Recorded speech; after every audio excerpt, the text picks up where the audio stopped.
Good evening, everybody. Today is the 20th of November. I'd like to call this school board meeting to order. We do have a need for a closed session. I would love to hear a motion to enter closed executive session for character and professional competence of an individual. I move that the board on November 20th, 2023 go into closed executive session to discuss the character, professional competence, or physical or mental health of an individual. Second. We have a motion from Board Member Anderson and a second from Board Member Sweat. Any discussion to the closed session? All right, we'll start with a roll call vote with Vice President Williams. Bryce Williams, yes. Jenny Sika, yes. Ashley Anderson, yes. Nate Salazar, yes. Mohammed, yes. Brian Jensen, yes. Christy Sweat, yes. Excellent, that motion carries. Public, for those of you that are here, for the only person here, you're more than welcome to stay in here. We have another room set up for our closed session. And board members, if you just want to follow us back, we can head back.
Oh, Isaac. But they did turn one of them off, which seems better. Oh, okay. What? Like, see how there's a strip of three? Okay. Mine, that one at least went off. To mute it, you gotta hold it That's the down. one that's bothering me. Oh, yeah, I mean, yes. Yes. Yes. Test.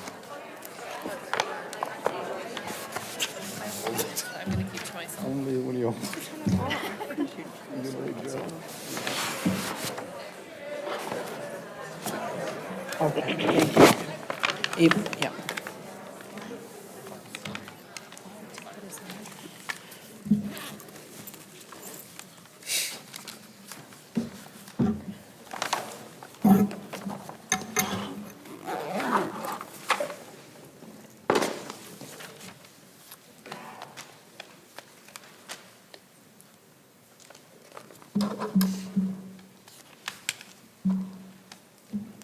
Good evening, ladies and gentlemen, and welcome.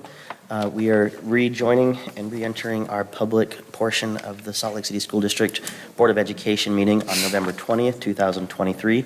Thank you for your patience as we are starting a little bit late, just getting used to this new environment, and of course the board having to be in a closed session.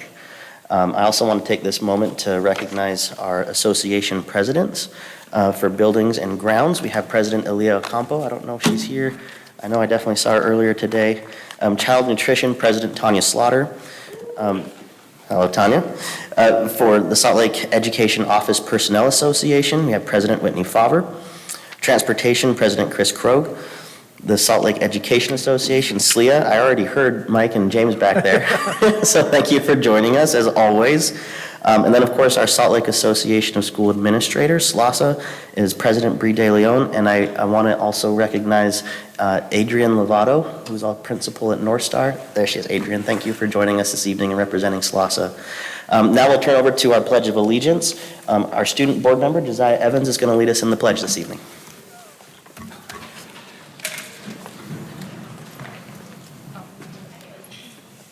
I pledge allegiance to the flag of the United States of America and to the republic for which it stands, one nation, under God, indivisible, with liberty and justice for all. Thank you, Student Board Member Evans, for leading us in the pledge. Up next on our agenda, we have our consent agenda. I entertain a motion regarding our consent agenda.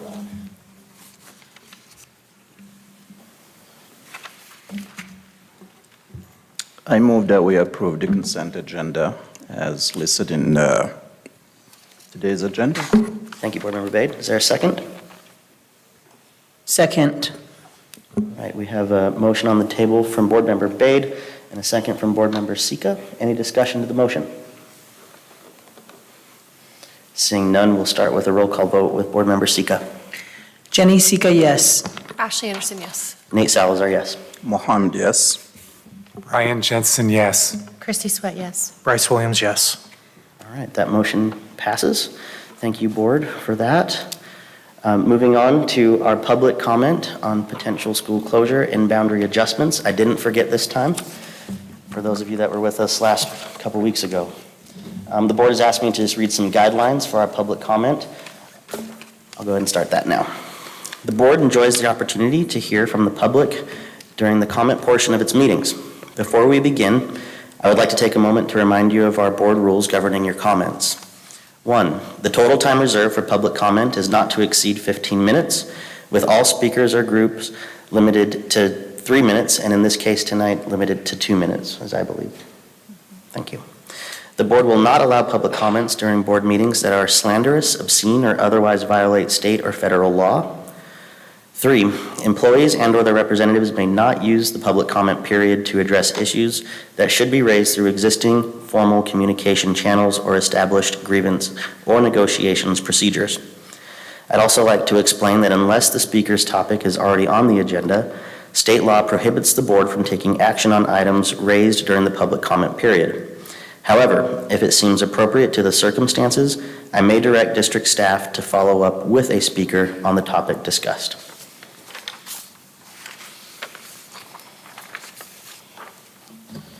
All right. Our first speaker this evening is Chris Glass.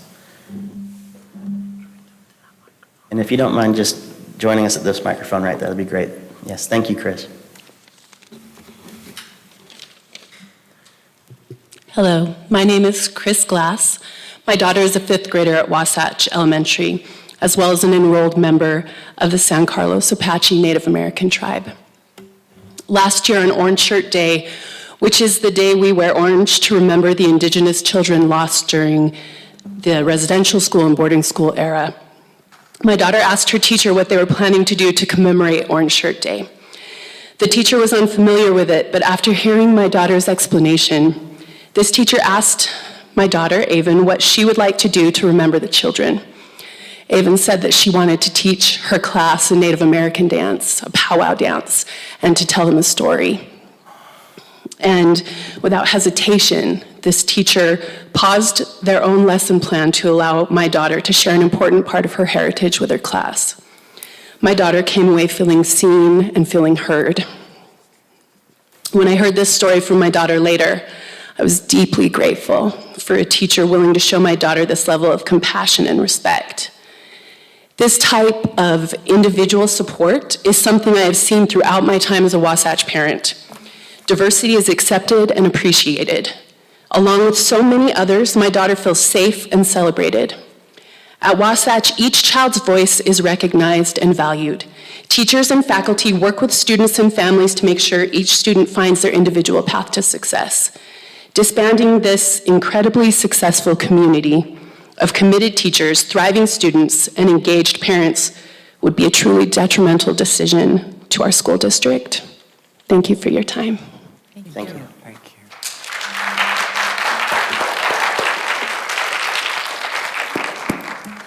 Our second speaker is Eliza Hintz.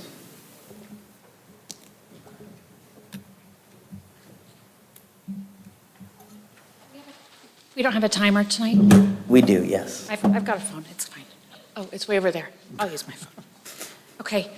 Hi, thank you so much for your time and attention. My name is Eliza Hintze. I am the proud mother of a first grader at Newman Elementary School. I am also a former elementary school speech-language pathologist. And during my time as a school speech therapist, I worked exclusively in Title I and low-income schools. And the reason I'm here tonight is to, again, we've got 7 schools being considered for closure or boundary change means 4 of those are Title I schools in low-income communities and neighborhoods. Newman, our neighborhood school, is one of those. These schools, for the children and the families that they serve, they're not just schools. These schools are lifelines. They provide food, in some cases clothing, after-school care, extracurricular activities. The extra Title I funds provide professional development opportunities for teachers. They provide technology. But these schools, again, are more than just places where kids go and learn. They're places where entire families access resources that improve the lives of children and families altogether. My concern is, with 4 of the 7 schools being Title I schools, that I've seen an imbalance between the Title I schools on the list and the representation of parents and families in these meetings, the public meetings and school board meetings. My concern is that the parents and families participating, myself included, we are the 2%, the people who are able to participate in these meetings, are the very most vocal, passionate, but privileged parents in the district. And so I have 2 quick requests. I'm not just going to talk at you. I have a couple of requests and suggestions. 1, please think about the parents who can't be here, who can't participate. And 2, please visit all 4 Title I schools before the plans are finalized and ask those communities how you can help those families. Thank you. Go Newman Tigers. Thank you.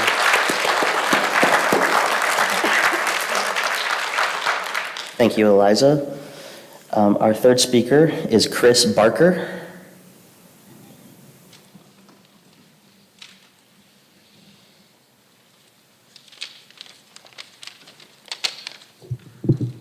Good evening. My name is Chris Barker. I'm a father of 2 kids at Wasatch and 1 graduate of Wasatch. My family and I moved into the Wasatch boundary area 10 years ago, in large part to send our children to Wasatch Elementary School. Facing declining enrollment, I understand the time has come for the board to make tough choices. I'm hopeful your staff recommends not closing Wasatch and that you'll support that recommendation. But tonight I'd like to talk about two consequences of closing our thriving elementary school. First, closing Wasatch would abandon an arts-based curriculum that's taken 30 years of community building to develop. It crosses the boundaries of income and race to inspire. It's a powerful expression of creativity. Closing our school takes this impactful learning experience away from future generations. The second consequence is frankly worse. It's a loss of trust. Closing down Wasatch months after it earned a Blue Ribbon Schools designation for academic achievement would deeply hurt the district's relationship with the community. City parents would know a diverse, high-performing school was punished despite its success. I believe that harm could last beyond the current generation of parents, making the district's job of adjusting to the new demographics and fighting off state voucher forces harder. Thanks for listening to one father's take on the impacts of this consequential decision. Please vote to keep our Blue Ribbon School open. We stand ready to work with the district to make Wasatch even better.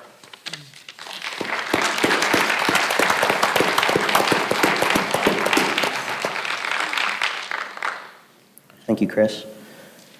Our fourth speaker this evening is Amy Sturzenegger. Hope I pronounced that right. Sorry, Amy. You actually did quite well. Thank Good you. job. I'm Amy Jo Sturzenegger, and I'm a mom of 2 kids at Newman Elementary. And I was going to come tonight and share my daughter's feelings, but she asked if she could share them herself.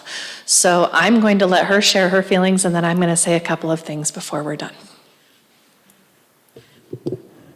Hi, I'm Olivia Jo Sturzenegger, and I'm in the 5th grade at Newman Elementary School. I started attending Newman last year in 4th grade. I've made amazing friends, learned a lot, and had great teachers. I wanted to speak tonight to ask you not to close my school. This year, I am a part of 4th-5th split and get to learn from a group of teachers, and they've all been amazing. I feel like they have each supported my learning. I am worried about my teachers and how it will affect them to get jobs at different schools. When you start at a school, it is hard to make friends.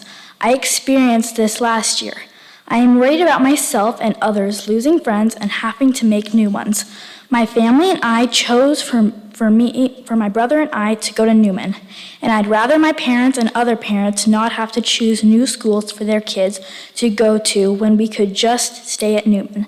I'd feel safe and known at school, and I'd like to be at Newman when I start 6th grade in fall. Thank you for letting me share my experiences and feelings.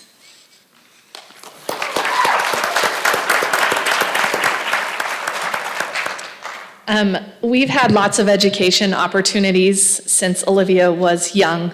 We went to Newman for pre-K because she had an IEP and needed speech therapy. We have been to a charter school. We have homeschooled by choice, not because of the pandemic. And last year when it was time for my son to start pre-K, we ended up back at Newman because of our experience the first time around. With all of those experiences, we feel so safe and so calm at Newman. It's tucked quietly in a little neighborhood. It's off of a quiet street. And my daughter's feelings, we would just like you to take that into account and hopefully choose not to close that school. Thank you. Thank you, Amy.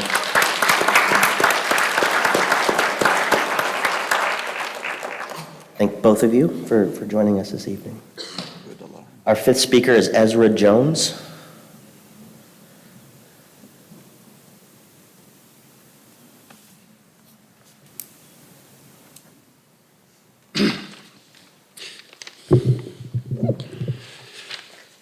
Thank you to the board, the superintendent, and to everyone here listening this evening. I'm a parent of 2 children and have been involved with Wasatch Elementary for over 7 years. When I heard in July that Wasatch Elementary was on the study list for potential closure, I was shocked, dismayed. I could not imagine the negative aspects of Wasatch that could possibly outweigh the great things about our school.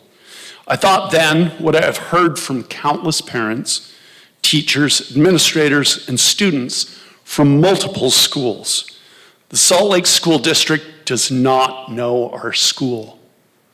The school district does not know enough about our community, our location, or the institutional knowledge that makes Wasatch Elementary so important to our neighborhood. You may say that every parent might feel this way about their school. But in my experience, my dismay with the school district increased through my engagement with the boundary study, starting with the perceived ignorance of the culture at our school to the reliance on anecdotal and sometimes just plain wrong information, not looking at the city location of a school and adding the school in the criteria that put the school on the study list, and the glaring lack of communication of any kind of plan or vision for the future. The district has lost the trust of a key part of the public education, parents. You may believe that the engaged parents at one school will be engaged at another. A committed teacher will be just as effective. Perhaps. But I'm here tonight to tell you that it is the collective work of everybody at a school that makes it succeed. It's the institutional knowledge passed from one PTA president to the next, teachers to administrators, from one counselor to a group of students. These are the things that we strive for in our school. And I'm here tonight to implore you to take concrete steps to win back the trust of the Salt Lake educational community.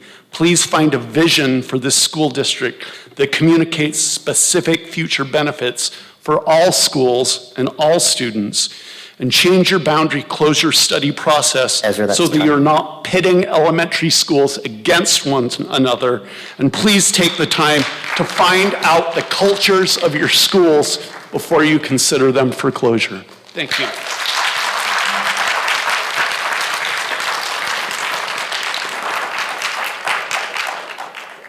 Our sixth speaker this evening is Rachel Medina.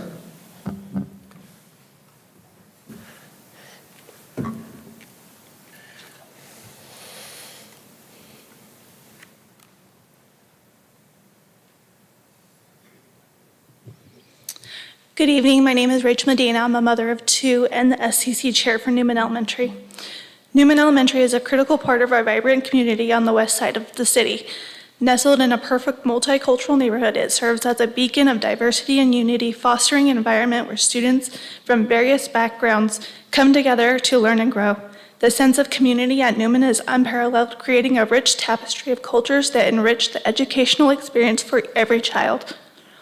One of the key advantages of Newman is its location. Free from the chaos that plagues other areas, this not only ensures a safe, stress-free commute for students, but also allows parents to actively participate in their children's education without the burden of navigating through congested streets. A peaceful setting contributes to a positive learning environment, establishing students to focus on their studies and teachers to deliver quality education without unnecessary disruptions. Moreover, Newman has steadily increased its performance in district and state testing over the last 3 years. The school's dedicated staff combined with supportive community plays a pivotal role in the nurturing of intellectual curiosity of our students. Closing the school would not only disrupt the positive momentum but also deprive future generations of unique and enriching educational experience that Newman offers.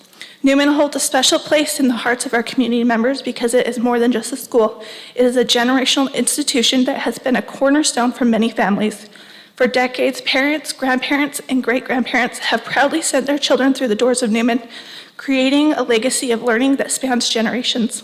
In conclusion, Newman stands as a testament of strength and unity for our multicultural community on the west side. Keeping Newman Elementary open is not just a matter of maintaining a school, it's about providing a vital situation that weaves together the diverse fabric of our community and ensures a bright future for our generation to come. Thank you, Rachel.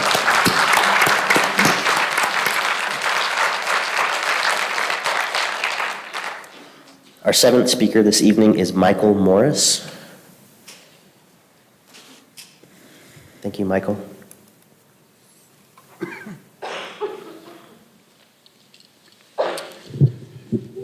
Well, thank you for letting me share my thoughts here.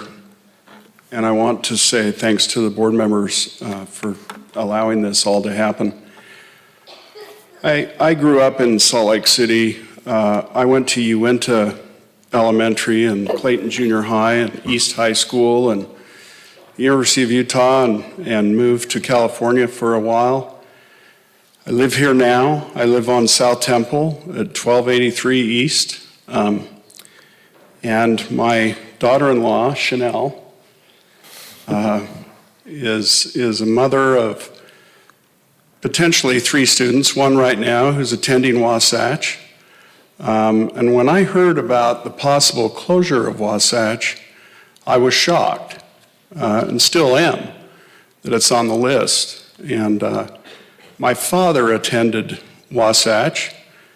He lived on 1414 Arlington, which is in the Federal Heights neighborhood.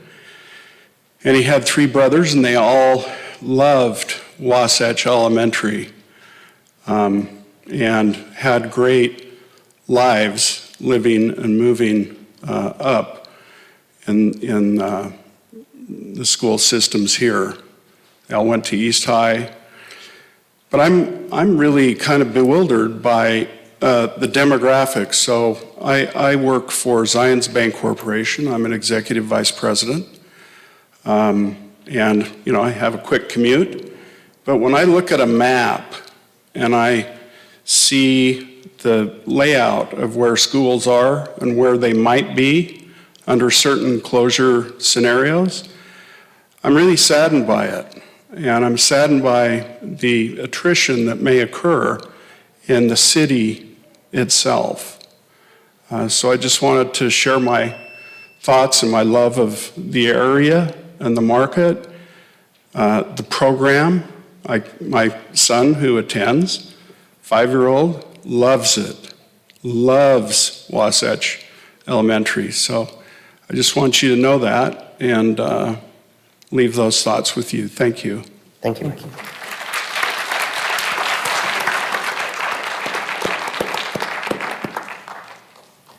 Our eighth speaker this evening is Katie Wagner.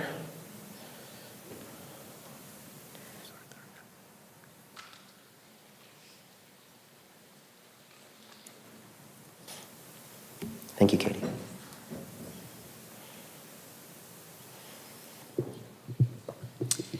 I am an Emerson parent, but tonight I'd like to voice concerns about the population and boundary study process. As parents with students in the district, I think we all expected that evaluation of schools for permanent closure would be a thoughtful, thorough, and data-driven process. We anticipated when our schools were selected that we would come to understand evidence-based, logical, and transparent reasoning as to why our schools were chosen over others. We knew the age of structure was a major factor, and by age, 40 years is considered ancient by the district. I'm 41, by the way. We understand CLC campuses were also not evaluated, but that left multiple schools and some with troubling past and projected enrollment trends. It was also pretty apparent that from the get-go that the BOC committee evaluation process smelled fishy. The public asked for transparency on how the BOC evaluated all 27 schools. To date, we have not been provided with acceptable deliverables on that request. In a grammar request produced email sent by Brian Conley to the BOC on June 13th, he asked the committee to come to Thursday's meeting with their top 7 schools that they thought should be considered for closure and be prepared to share why they chose those schools. I work in the science profession, and I'm sorry if I'm being Captain Obvious here, but thoughts are not data. Thoughts are inherently biased based on emotion, feeling, perception, assumption, and belief. It's evident the 7 schools that were chosen were never evaluated in a data-driven process. In this regard, at best, our school communities were deceived, and at worst, we were lied to. It turns out that some of the data provided on the BOC spreadsheet was flat out wrong, too. For example, there were inconsistencies between the spreadsheet and 2022-2023 enrollment report of students who reside in neighborhood boundaries. Those two sources were off by 91 students for Washington Elementary. This rushed and clumsy process has been a disaster that has left school communities with more concerns and confidence, and frankly, we deserve better. Thank you.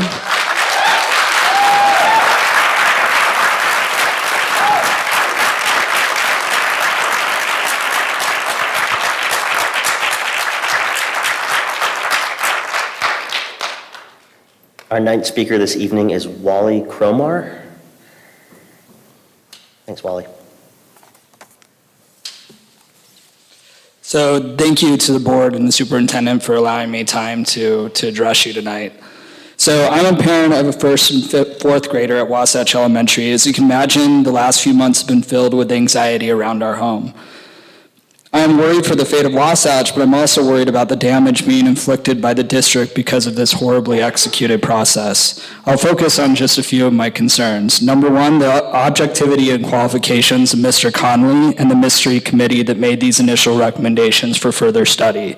When asked during several public meetings about who was on the committee, how and why were they selected, and what qualifications any of them actually have to study school closures, he has repeatedly failed to elaborate on that. Huge red flag to me and to many other parents. Number two, the choice to somehow leave any of the bench schools off the list to further consider, setting up the appearance that wealthy schools are untouchable in the district. Number three, the simplification of moving not just students, but the community around the school, assuming that our kids are just lines on a spreadsheet, easily moved, and the people supporting the school will seamlessly assimilate, is a huge miscalculation. I could go on with another 20 items, but I want to reiterate how important Wasatch is to me. The school is a gem within the district. It is inclusive for kids from all backgrounds. It has produced phenomenal educational outcomes. Can I say blue ribbon? And its arts programs have given my painfully shy children the confidence to join in. I would urge the board to be cautious and conservative, ask questions about the validity of what this committee has produced, and take care to preserve the district and schools. Lastly, I want to take a second to thank the Wasatch PTA. They have been tasked with the normal burdens of supporting our students, fundraising $40,000 to support our art program again this year. Then unfortunately, they've had to take on the role of community organizers to fight for our school. Thank you, thank you, thank you for your service. Thank you.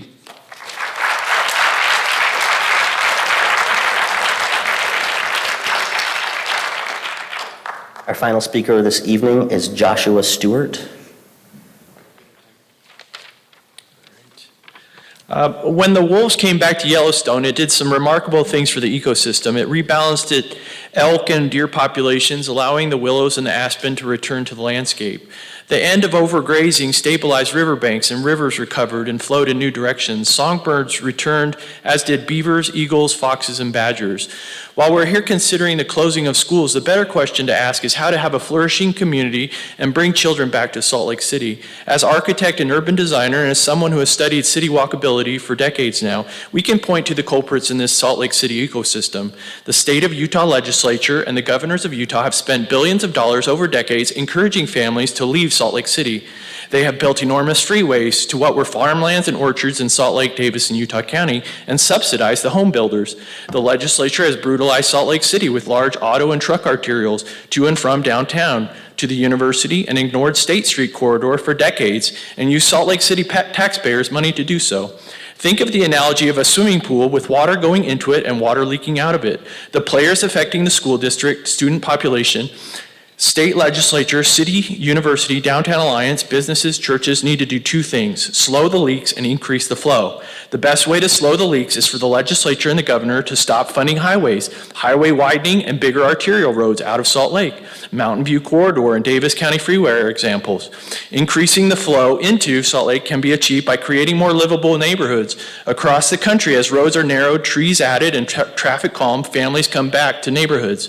Salt Lake City has a legacy of super wide streets. These streets are in desperate need of beautification and calming, so people will want to live next to them and walk along them. 1010th North divides Rose Park like a traffic sewer with 62 feet of asphalt and high-speed traffic exiting and entering the freeway. Closing Newman will force children to cross this street to Rose Park Elementary. It's a death sentence. Walking from Jackson to Rose Rose Park Elementary would require crossing 600 North, another freeway exit and entrance road, another death sentence. The Hawthorne neighborhood is brutalized by 700 East. Narrowing this road to 2 lanes would be immensely transformative for that neighborhood and could be done tomorrow. Families will come back and moms won't be Joshua, that's afraid time. their children will be run over. Really? That was fast. All right. Well, I encourage you to do some walkability analysis around these schools and advocate for a changed city before closing any schools. Like the wolves in Yellowstone, we can transform this city quickly and bring the children back. Thank you.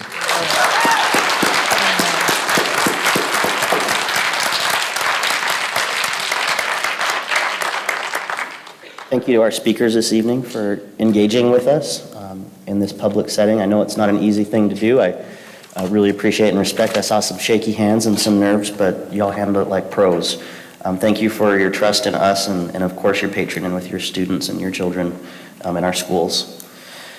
Moving into our next agenda item, our discussion agenda, we have the initial recommendations to the board regarding school closures and boundary adjustments. I'll turn the time over to Superintendent Grant to introduce the discussion.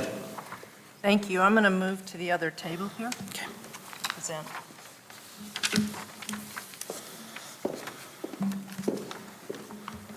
And I'm going to need Sam to pull up our PowerPoint, or someone.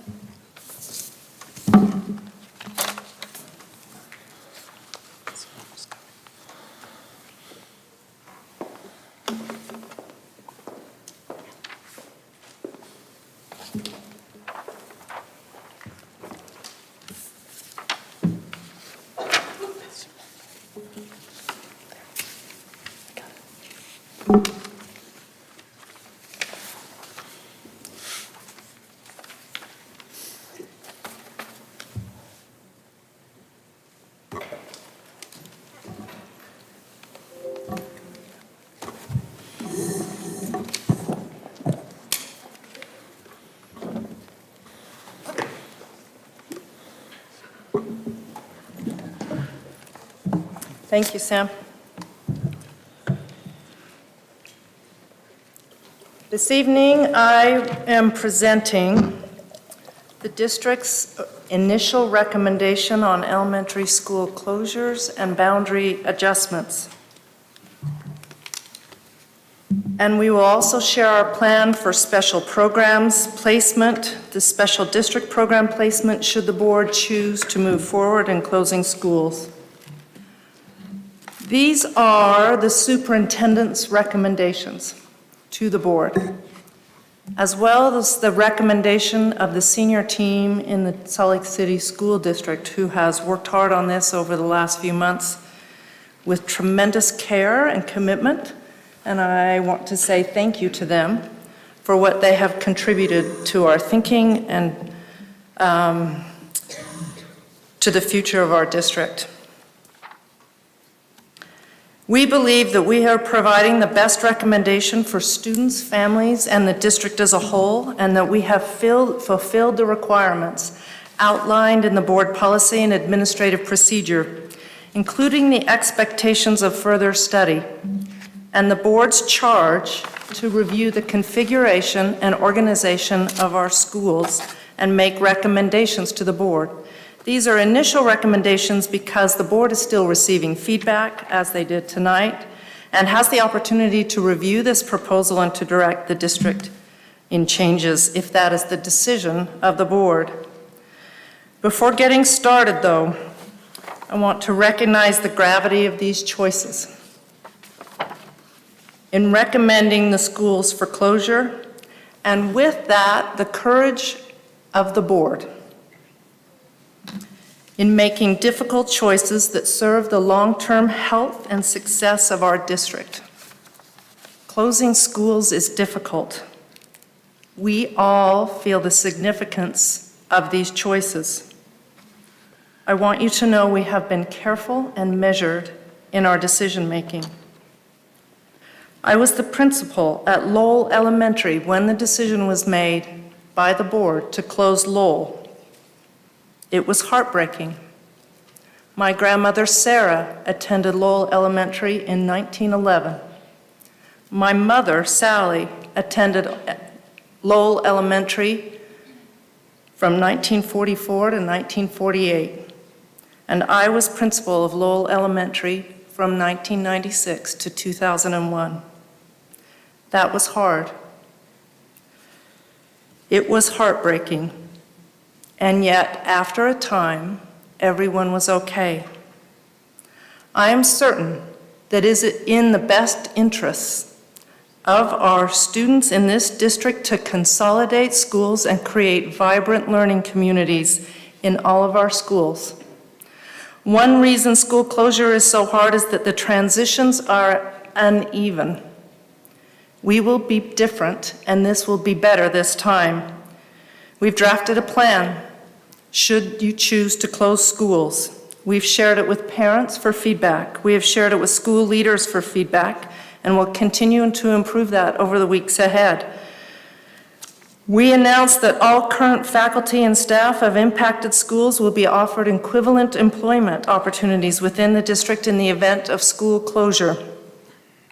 We have experienced and committed teachers and leaders who will work with families to support successful transitions and build new communities around schools. There will be people available to help with the adjustment of students and families. If schools are closed and boundaries are adjusted, many of the teachers and classroom paraprofessionals, the lunchroom staff, and the custodial staff will move with students to the new communities.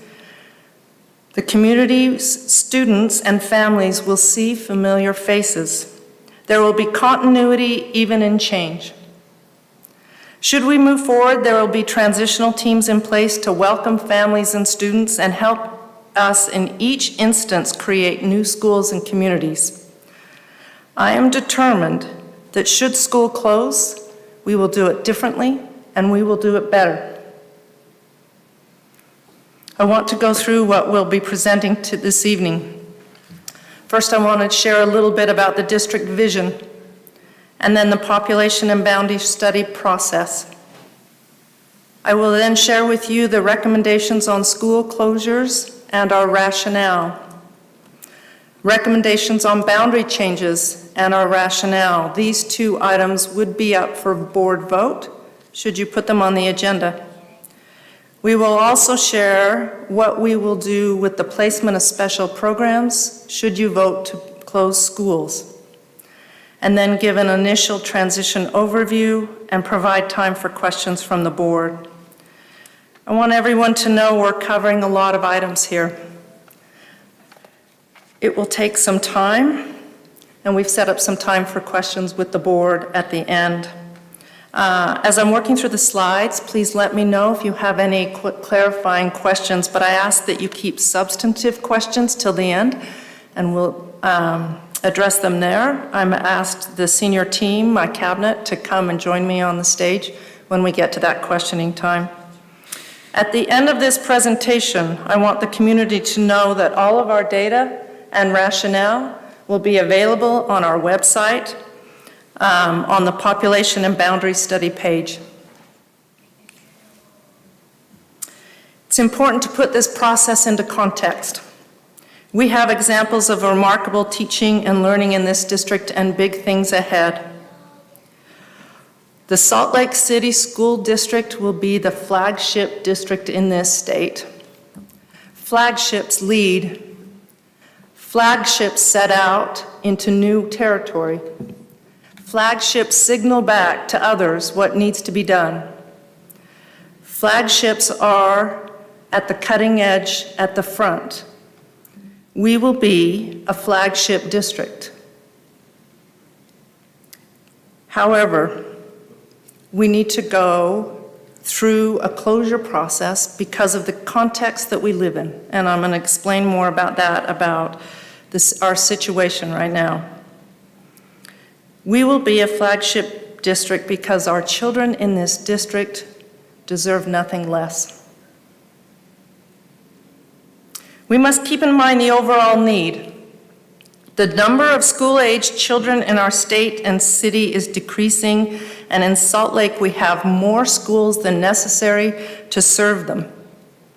The recent state board report noted the first decline in Utah's school-age population in history outside of the pandemic period. A Gardner Institute report noted that we will lose 40,000 public school students over the next 10 years in the state. Our numbers show a drop of 3,200 students in the elementary grades in 8 years. Our elementary enrollment is at 9,300 and we have room for 15,000 students. There is a need to close schools to redirect resources to teaching and learning, while further supporting vibrant and successful school communities. Our school principals support this aim. In a letter from the Salt Lake Association for School Administrators to the board, they wrote that taking action is crucial for achieving excellence and equity for every student. Similarly, our Teacher Association supports this aim of building vibrant learning communities and using our resources efficiently for student learning. In a recent email sent to the executive board of SLEA wrote that while they know the value schools hold in our community and that to be at this point is heartbreaking, they say that with the drops in student enrollment, single classroom grades at many elementary schools, and the operating costs associated with keeping schools open, we recognize the necessity to close schools. These are hard decisions on school closure, and boundary adjustments serve these aims. I want to review just a little bit about the population and boundary study process. This began almost a year ago. In January, previous Superintendent Martin Bates brought to the board the conversation about the policy and the state of the district, particularly the declining enrollment, and in February, the board voted to study all 27 schools for potential boundary change and possible closure. In July, the Boundary Options Committee recommended and the board approved 7 schools to further study for potential school closure. The board also approved the further study of all elementary schools for possible boundary adjustments. From July to November, we have been engaged in a study in the process of further study, including gathering and analyzing additional data and listening to the community and meeting with community experts. In this process, we have made some foundational decisions that have shaped our decision-making. I will go through each of these foundational decisions and then explain the implications for our decision-making in this process. The original identification of 7 schools for further study was based on analyzing each of the schools individually. We approached the process of further study by looking at the schools as a whole and analyzing the implications of their closure for the district and for the areas in the community that they serve. We analyzed data and implications of closure and determined that it is not in the best interests of our district to close all 7 schools named for further study. Closing 7 schools at one time would strain the state space available in the remaining schools. It would require adjusting boundaries at nearly every elementary school to even enrollments and would involve busing many more students than is desirable or perhaps even possible given the challenges of hiring enough bus drivers. Still, given the need, we aim to close more schools rather than fewer schools. We need to align the buildings and the resources with the size of our student population. In looking at the impact of closure, we determined that closing 2 nearby schools, those in close proximity to each other, was not in the best interests of students. It would create large areas not served by a neighborhood school, require boundary changes and student school changes across the district, and it would require additional school boundaries that cross major thoroughfares and press on the available space and resources of other nearby schools. Number 4, Student safety and walkability are priorities. This too was a theme in the community input we received. 5, special district programs will be placed equitably throughout the district to create greater access for students and families. Through this process, one of our overall goals has been to increase access to special district programs, including the Magnet ELP program, the dual language program, and our special education hubs, to make sure that with any changes, we place programs across the district in different areas of our city and where students can attend these programs. 6, at most, one special district program will be located at any given elementary school. There are challenges for schools if the special district programs leave little room for neighborhood children and the general education program in those schools. 7, to support access, we will provide busing if students live live more than 1.5 miles from their assigned school. Finally, as I mentioned before, all current faculty and staff of impacted schools will be offered equivalent employment opportunities within the district in the event of school closure. Every employee brings value to the district, and I want to acknowledge these contributions and thank you, the board, and the Salt Lake District community for the continued commitment to supporting our students, our families, our schools, and our community by keeping staff within our district.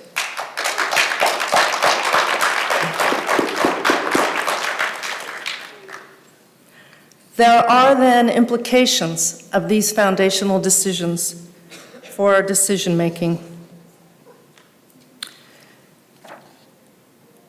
We will not recommend closure of all 7 schools. We recommend closing as many schools as feasible. And infeasible, while still being conservative, you will see in this proposal that we recommend closing 4 elementary schools. We studied schools in close proximity as pairs and recommend one of the 2 schools in each pair for closure. We work to create walkable schools and limit the number of students crossing major thoroughfares. And finally, we will locate special district programs to provide better access for students and families. What this then means, as you see here on this map, is how we studied the schools. The schools, again, were examined individually. They were examined as a collective group and in relation to one another here.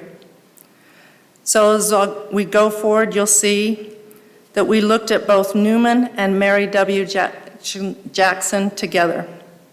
We looked at Wasatch and Benyon together. We looked at Emerson and Hawthorne together. And we looked at Riley Elementary.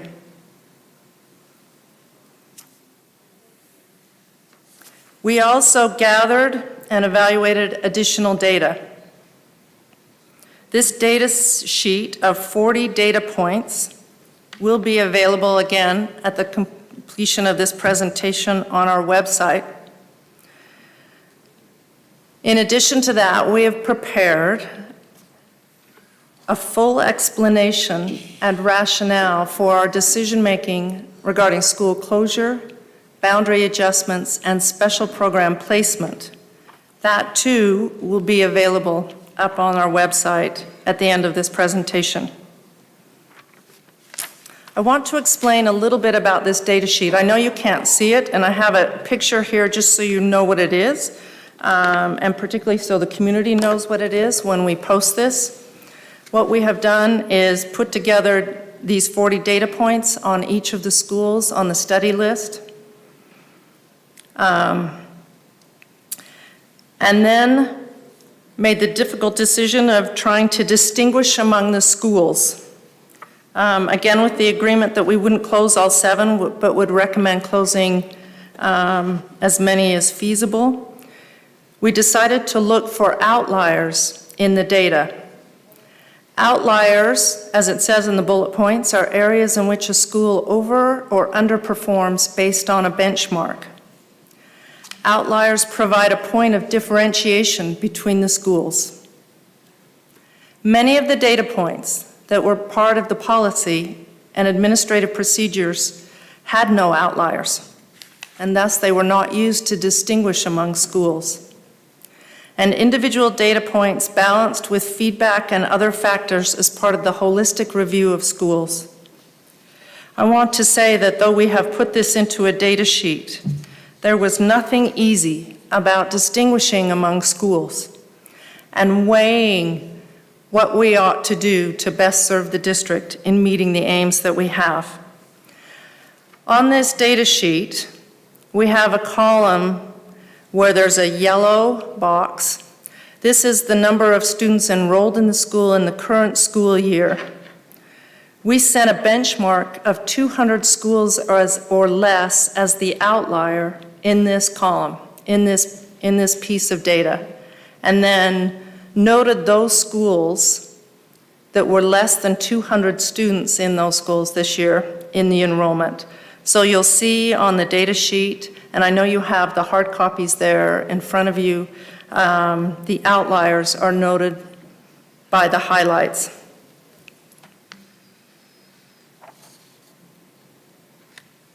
How we made our decision. When studying schools for potential closure, we used the complete set of data available to us. We considered individual data points in context, not in isolation. There was no single data point that tipped the scales one way or the other. We incorporated community input into our thinking and decision-making and the framing of the challenges. And we recognized that some factors may not be adequately captured by individual criteria or data point. A lot of the speakers tonight spoke to those factors that are not easy to quantify in these data. Thus, we use the data as part of a more comprehensive evaluation. We incorporated community input because in ways that we are not recommending the closure of all 4 schools in the center of the city. We are striving to maintain walkable schools as asked by the community. We plan to increase access to special district programs. We worked to the best that we could to avoid school boundaries that require students to cross major thoroughfares, and we determined to maintain stability for students in special education hub programs. The community provided critical feedback on these issues, and we're grateful for their contributions and their passion for their communities and their schools. Feedback from the community also highlighted the need for the school to examine its prior assurances and ensure that if a school closes, students will have access to special district programs. I want to remind families, before naming schools or talking about this any further, that they have options. Students may continue to attend the school they are attending this school year if it was their neighborhood boundary school and the school remains open. This is their right in the state of Utah. Families may continue to use the open enrollment process to attend a district school that is not their neighborhood boundary school, and the district will honor current open enrollment permits if the schools remain open. We will hold a special open enrollment session, period, after a possible board vote, so families have time to make those decisions should schools close.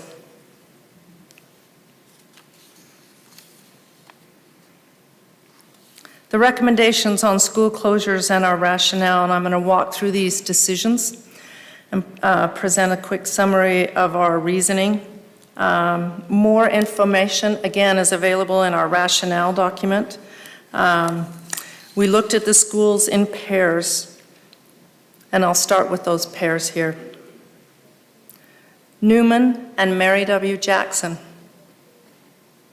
I'm going to highlight some notable data from the data sheet on each of these slides, and then present a little bit of a summary about this pair. This does not capture all of the information that's available in the data sheet and our rationale, but gives you, I think, a picture of how we went about making these decisions. With Newman Elementary, only 230 students live within its school boundaries. That number is not projected to increase in the next few years. A collaborative pre-K program, and these are the programs where they're serving both special education students alongside general education students, are located here and are difficult to relocate. And there is an estimated 38 years of remaining useful building life. Let me note again, this is not all of the data on Newman Elementary.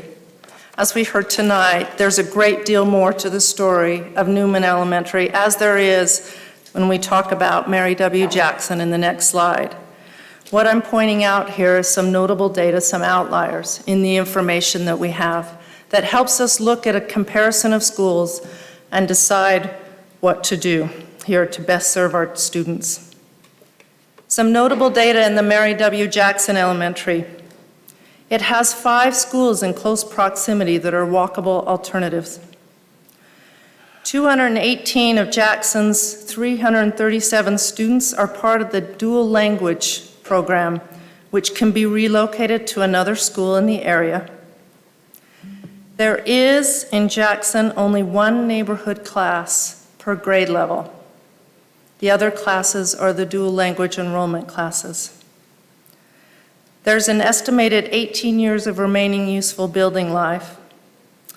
And this last one, and again in the data sheet it explains what this is, there's a score of 40 on the capacity to meet anticipated future electrical needs, meaning 11 or fewer classrooms have this capacity to stand up to our technological demands as the school stands now.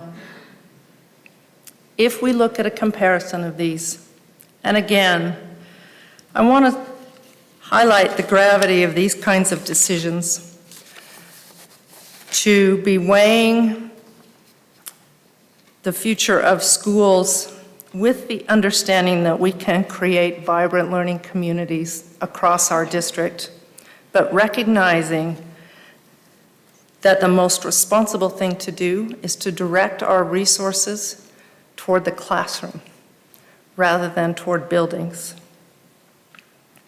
With that, we made a comparison with Newman and Mary W. Jackson and tried to decide which school would best serve the interests of the area to remain open. Newman's collaborative pre-K program is challenging to relocate. The Newman building is newer and will not need replacement as soon as Mary W. Jackson's building. Newman has smaller overall enrollment, but its neighborhood program serves more students than Mary W. Jackson's neighborhood program. And the DLI program can be located at a different school.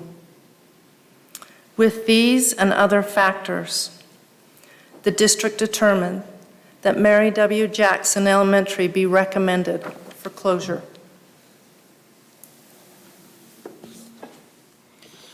The Emlyn, Benyon, and Wasatch Elementary Schools. The notable data for Emlyn, Benyon Elementary. Only 156 students are enrolled in the school this year. 4 of the 7 grades have just 1 classroom. The number of residential students is projected to drop. 48% of resident students within Benyon's boundaries choose to attend another school. The school sits within 1 block of 2 major thoroughfares, 400 South and 700 East, and the school boundary crosses both of them. The estimated remaining building life is 17 years. Benyon has 26 classrooms. We determined as a committee that 28 is the ideal. It allows for 3 classrooms per grade level for the provision of special programs like art and music in the school, also providing classroom space for special education and resource, and put that at 28. Again, that information is in the data sheet along with the explanation. There are also accessibility concerns with the distance from the back parking lot to the school entrance. It's almost impossible to navigate right now. For Wasatch Elementary, there are 333 enrolled students, and it draws students from outside its boundaries. The number of residential students is projected to increase. Only 26% of resident students choose to attend another school. It's an estimated 13 years of remaining useful building life. I'm going to say that this was not a terribly useful data point for us in comparison with Benyon. Both schools are on the older end of things. The classroom infrastructure score of 40, there are 11 fewer classrooms currently meet future electrical needs. Some classrooms only had a couple of plugs per wall when Wasatch was built. We have very different needs today. And there are significant accessibility concerns for stakeholders with certain disabilities or limitations with the split campus across South Temple. With that, in looking at both of these schools that are right next to each other, both buildings have fewer than 20 years of useful life remaining, therefore this is not a very differentiating factor. Accessibility concerns with Wasatch are significant. However, those concerns are outweighed by Benyon's small number of classrooms, proximity to 2 major thoroughfares, significant challenges in actual enrollment, declining residential student population, and high percentage of residential students transferring to other schools. After further study, the district determined that M. Lynn Benyon Elementary be recommended for closure.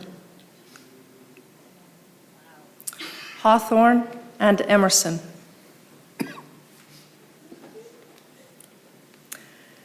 Notable data on Emerson Elementary. There are 3 schools in close proximity that are walkable alternatives. The estimated remaining building life is 15 years. 16 classrooms in Emerson have no exterior windows and affect then the learning space.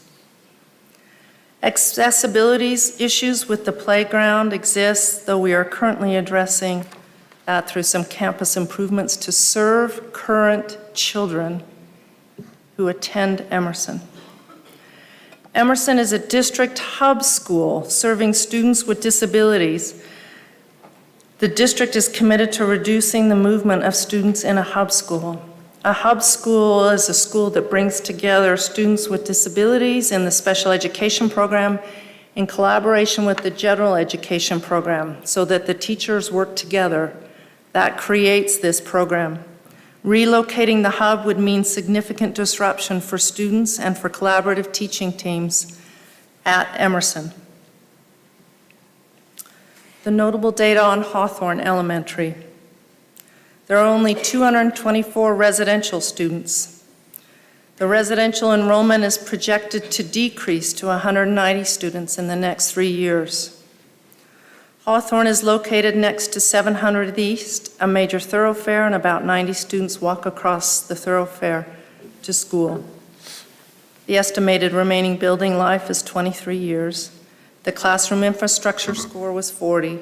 There are 27 classrooms in Hawthorne. And as you'll see on the data sheet, we determined that by using an average classroom size.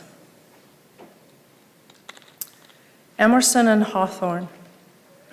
Both schools had factors that, had they not been located next to each other, might have warranted the closure of both schools. The negative impacts of possibly relocating the hub program weighed heavily in our analysis. After further study, the district has determined that Hawthorne Elementary be recommended for closure.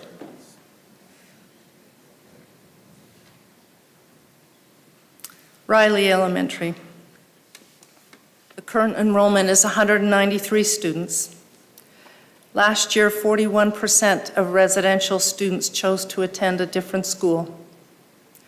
The estimated remaining useful life of the building is 37 years. The two schools in this part of the city that are closest to Riley are newer.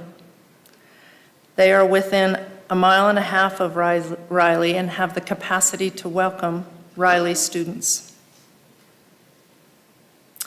The student population in this part of the city warrants closing at least one school. Riley is the only school on the study list in this part of the city, and after further study, the district determined that Riley Elementary be recommended for closure. The 4 elementary schools that we are recommending for closure are Hawthorne Elementary, M. Lynn Benyon Elementary, Mary W. Jackson Elementary, and Riley Elementary.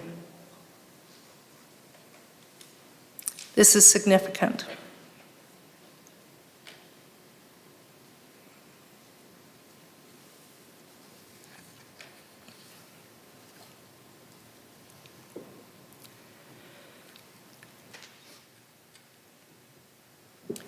We recognize the challenges of uncertainty and the disruption that will happen as schools are closed, as boundaries are realigned and families create new routines for attending schools and navigating before and after school care as new schools are created.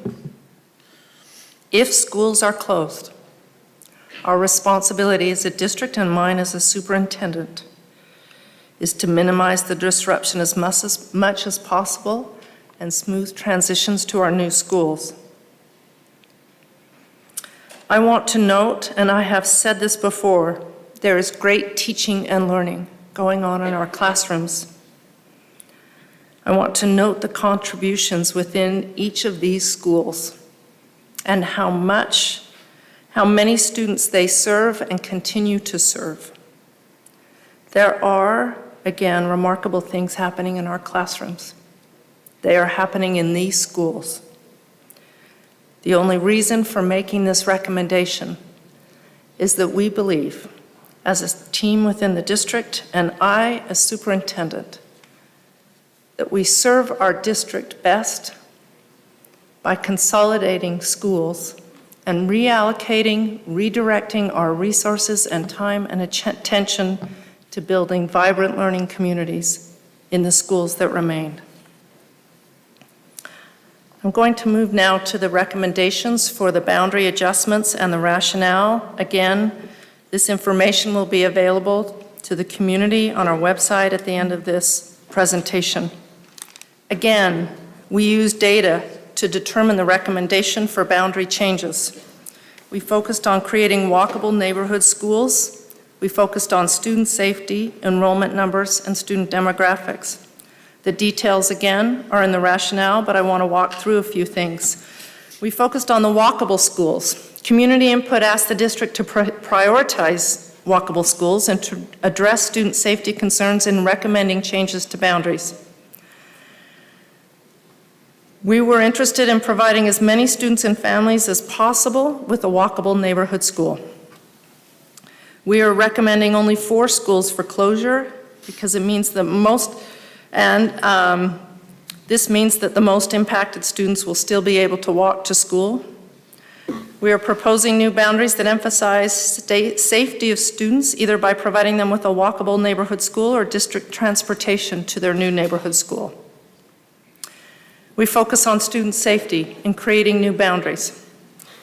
We wanted to decrease the thoroughfare crossings for students walking to and from school.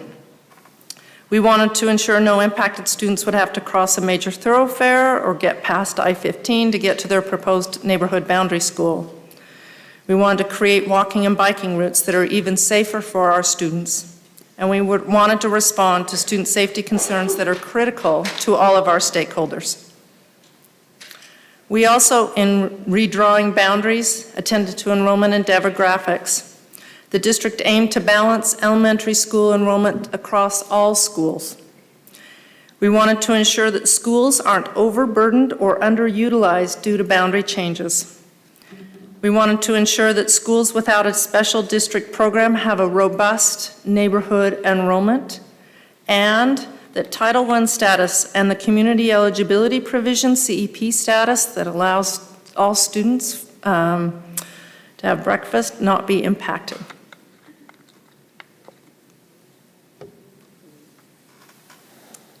The recommendations for M. Lynn Benyon Elementary students, and I know that this may be hard to see, these maps. Again, these are available on the website at the end of the presentation. There are interactive maps. There are these screenshots. You'll be able to see all of this, again, on the website. I will just be presenting the boundary changes for the 4 schools that would be closed if the board votes to move forward with that. M. Lynn Benyon here. The west side of 7th East, where the school crosses, would be assigned to Liberty Elementary. That's the purple box on the left. Students crossing 400 South, as you can see in the section assigned to Wasatch, would be bused to Wasatch. The YWCA students who are currently in Benyon would be assigned to Liberty with its Community Learning Center. There is a small section of 700 just off the small green section at the bottom there in the middle would be assigned to Emerson. It's a small section just east of 700 East and south of 800 South. And then there is a small section below East High School, below the baseball field at East High School, that would be assigned to Uinta. Again, these maps will be available on our website.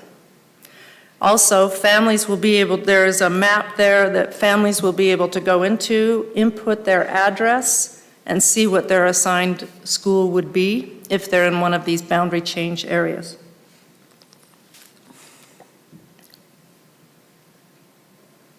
The recommendation for Mary W. Jackson. East of I-15 would be assigned to Washington. This is the area between the train tracks and I-15. Between I-15 and 10th West, there, the green box, would be assigned to Rose Park, and then west of 10th West, on the left, would be assigned to Backman.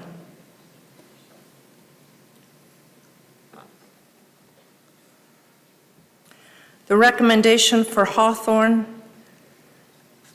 would be that west of 700 East would be assigned to Whittier Elementary. East of 700 East would be assigned to Emerson to avoid students crossing 700 East.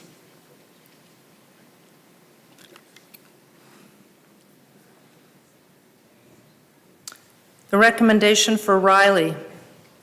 The majority of students there in the purple box on the right, or the purple lines, would be assigned to Parkview Elementary. There is a small section of Riley that is just west of the Jordan River there, a little blue box that would be assigned to Mountain View. There's a small section north of 800 South that we would assign to Franklin.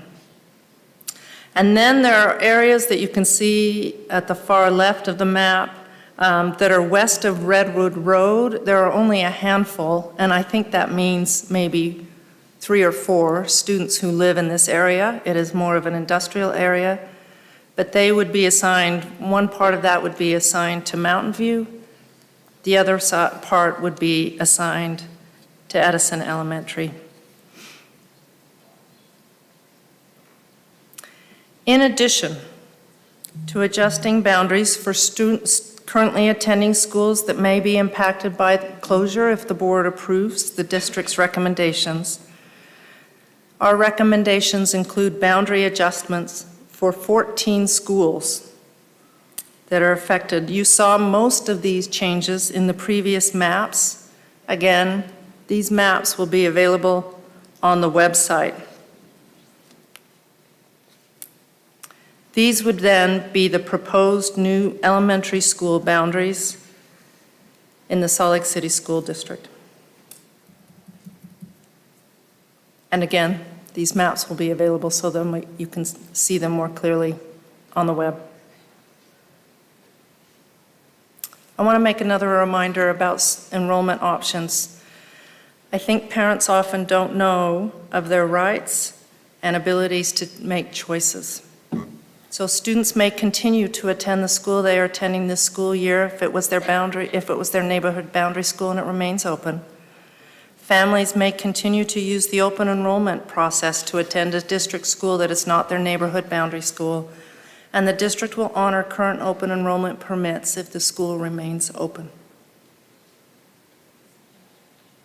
I'm going to turn this to Dr. Tiffany Hall to explain where should the board vote to close schools, where we would place special district programs, and again, we're working to increase access across the district for these two programs in particular. Thank you, Superintendent.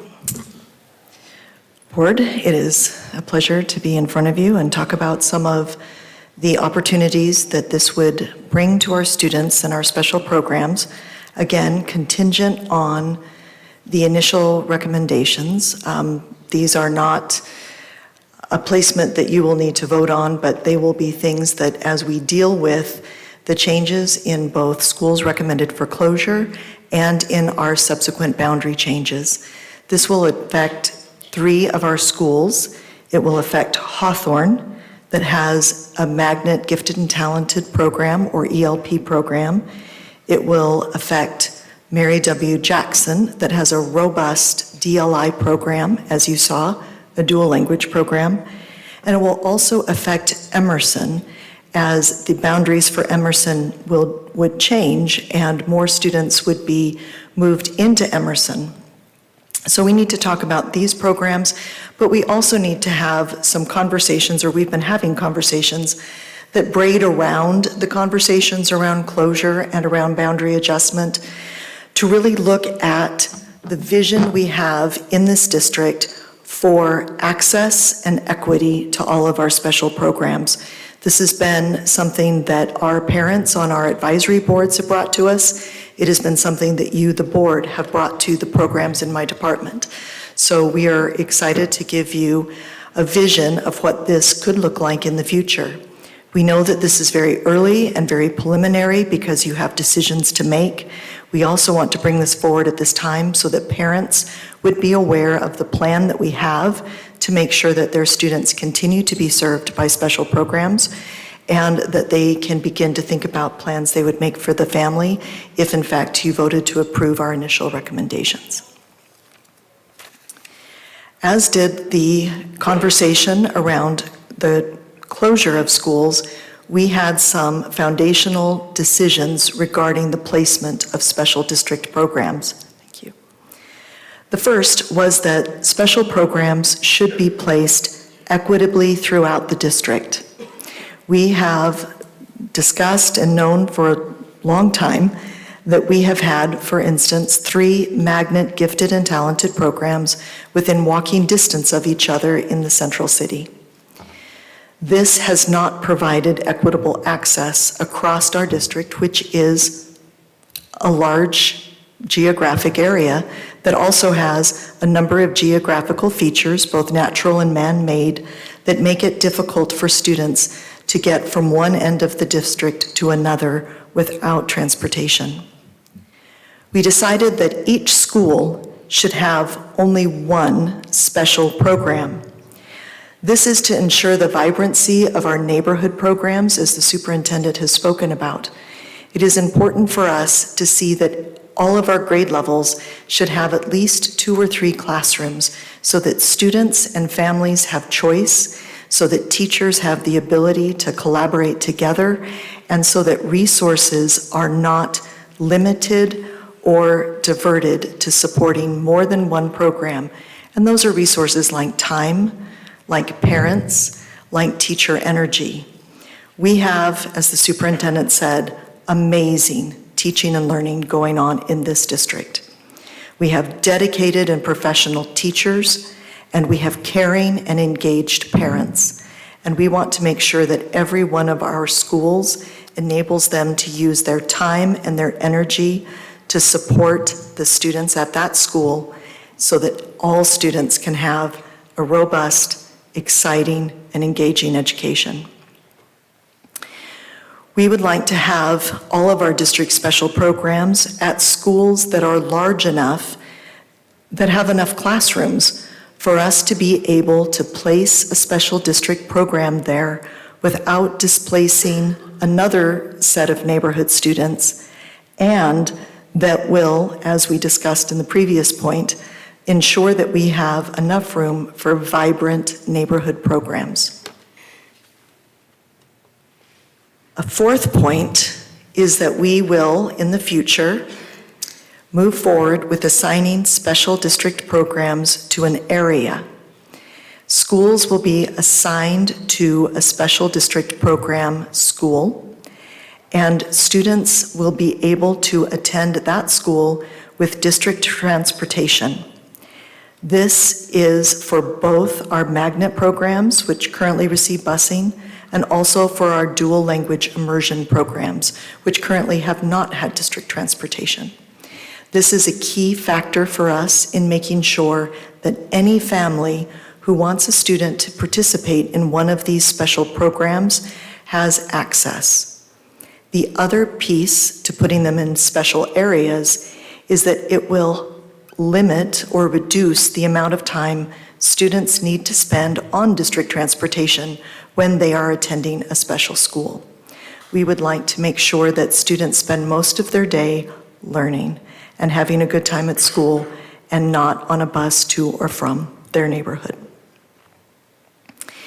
In doing this, we will assign 3 programs for our dual language immersion and 3 programs for our magnet students.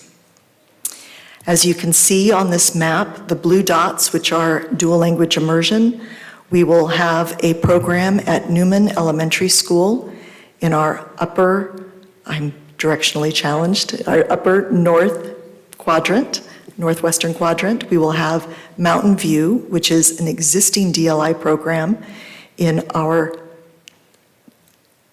southwestern quadrant, and then we will have Nibley Park in our mid-city area to provide an open enrollment DLI program for our East Side students. We will have... Can I just ask a clarifying question? When you say magnet now, for obviously everyone listening, you mean magnet gifted and talented, which was formerly called MELP. So if people are confused about what a magnet is, it simply means what they may know as MELP. Correct. Okay. Yes, our magnet ELP, or as it is being called now, our magnet gifted and talented program. Thank you. So we will have programs on our east, west, and central city areas. And I'm going to go through those placements now. The first special district program placement would be at Edison Elementary School on our west side.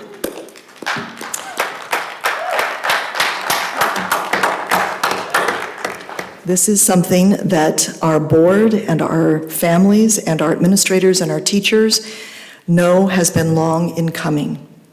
We know and understand that all of our students are gifted and talented, and all of our students deserve access to these programs. So in the event that the initial recommendations are voted on by the board, this would be a new placement that we would build for magnet gifted and talented grades 1 through 6. The magnet ELP program that has been located at Hawthorne would be hosted by Indian Hills. This would be our East Side program. The ELP, this gets a little confusing here, so stay with me.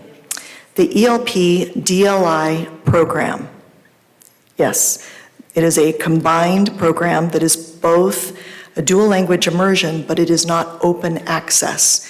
It is only available to students who are also in the magnet ELP program that is currently located at Emerson will be moved to Nibley Park. There are a couple of reasons for this. First, with the increased enrollment at Emerson Elementary School, it will be very difficult to have enough classrooms to create an open enrollment track. That would mean adding another set of classrooms, and between neighborhood enrollment and the commitments that we have made to the programs in our special education hub that is located at Emerson, we feel the need to move this to a school that is large enough to enable us to create a vibrant and robust open enrollment dual immersion program, bringing the total number that we would have in the district to 3. This will be, This is a transition program. This is very small, and there is more on it in the rationale. But what we would do is honor the placements of all of our magnet DLI students currently at Emerson and those students who deferred their placement after kindergarten placement last year, so that they would start in a first grade cohort. So all of the students that we have promised a magnet DLI experience will be able to have that. We will also begin with the primary grades in an open enrollment class, meaning that any student in the district without prerequisite can enroll in a DLI program. As each one of the magnet classes graduates or passes to the next grade, an additional open enrollment class will fill in behind that class until the entire program is a neighborhood, open access, open enrollment dual language program. We have 2 additional magnet programs in our district. One is at Washington. This is a pilot 4-6 program where we have students who are identified at the end of 3rd grade. This is another opportunity for them. We'll be discussing this program more later in this year. And Whittier, which is our existing mid-city program. Whittier is also one of our largest elementary schools, so increasing enrollment through boundary adjustment and having a program there will continue to be an acceptable opportunity. So that means we have a new program, same picture, new title. We will have a new dual language immersion program located at Nibley Park. So this will give us 3 programs across our district in dual language. Our dual language program that was formerly located at Mary W. Jackson, which is as I have said before, a vibrant and robust program, will move to Newman. It is a very close school, so students who are in the Jackson neighborhood will still be close to their original neighborhoods, and we will be able to ensure that more students can be bused into this program. And then our existing DLI program is the one right across the way here at Mountain View, which is a tremendous example of a DLI program, and the state has come many times to visit it. It was the first dual language program established in our district under the state model. So we will then also, as I said, break our district into some areas that will enable us to create better transportation. We will have an area for each of these schools, Edison, Indian Hills, and Whittier, and then we'll also, of course, still have Nibley Park during this transition. This will be hard to read for our families in the audience. It is in the rationale section, but we will assign these schools to each one of those magnet areas, and those schools will receive busing to that magnet school. In our DLI programs, we will do the same thing. We will have 3 areas grouping around Newman, Nibley Park, and Mountain View. And once again, we will have these in the rationale. The 2 new programs that we have, the program at Edison and the program at Mountain View, the program we have at Edison and the program that we have at Nibley Park, we have really stacked that enrollment. We want to give these brand new programs every opportunity to reach capacity, to grow, and to thrive. When they reach that point, I guarantee you that I'll be coming back to ask for a fourth, so just be ready for that. A few things about student enrollment. The superintendent has talked about choice. I'd like to remind the board that all of our students who are currently in a special district program can remain with their program. If they attend a school or a program that is relocated or is at a school that is closed, that cohort will move to the assigned location that we have just reviewed. If they now live more than 1.5 miles away from that new location, they will have district transportation provided for them for the next 3 years. And this is true even if the school the cohort will attend is not in the student's special district program area. And for our new student cohorts, as we begin identifying between now and the end of the school year, busing will be provided for all students that live more than 1.5 miles from the Magnet ELP Gifted and Talented program or the dual language immersion school in their area. If a parent would like their student to attend a program that is located at a different school, they can use the open enrollment process for dual language immersion, or they can work with the Magnet ELP Extended Education Department as we have done in the past. And again, if they choose to go out of that Magnet area, they are welcome to do that, but we will not provide busing to those areas. Thank you.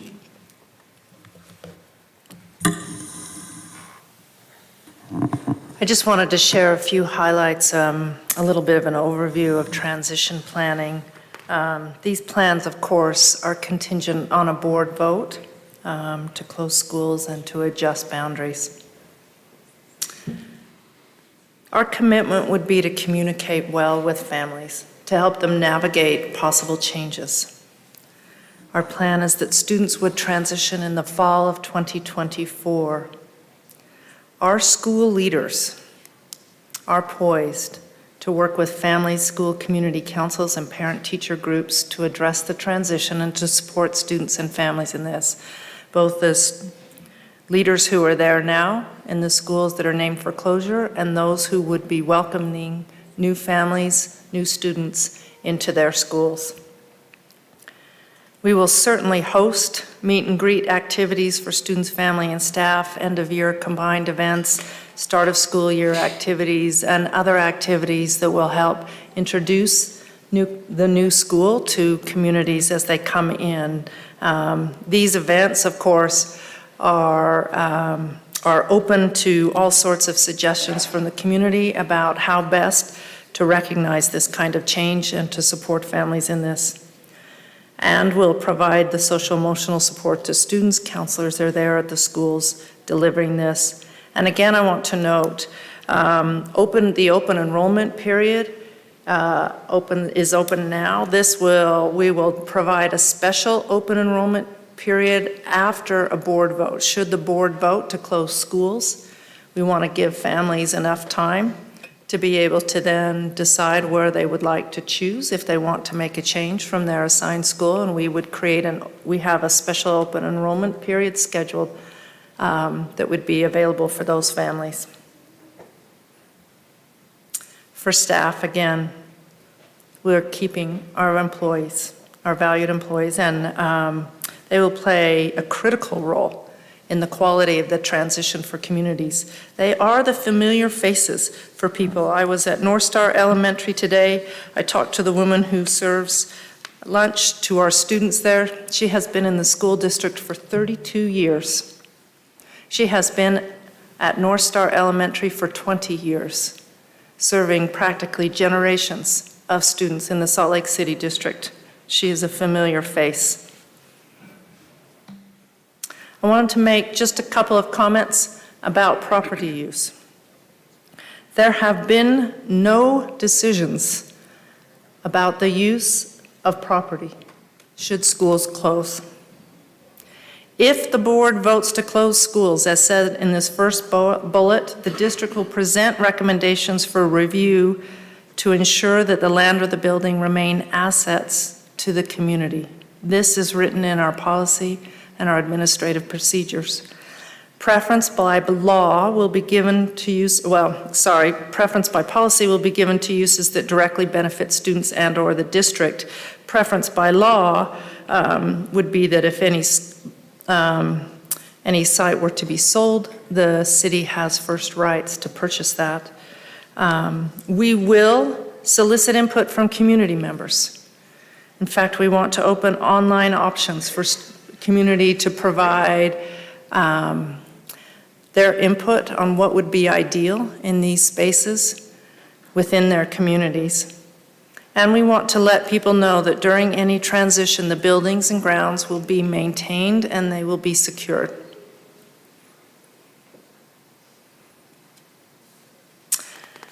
Our next step is a public hearing that will be held December 5th in the West High School auditorium. That public hearing begins at 6:30 p.m. And that means that people can come to speak to these issues on school closure. As I believe that we talked about in our conversations, we would set this up so that people can again speak for 2 minutes with the approval of the board. There would be no end to the number of people who could speak, but we would ask people to speak just once in that time frame to these recommendations and share their views with the board. So that is open for people to come.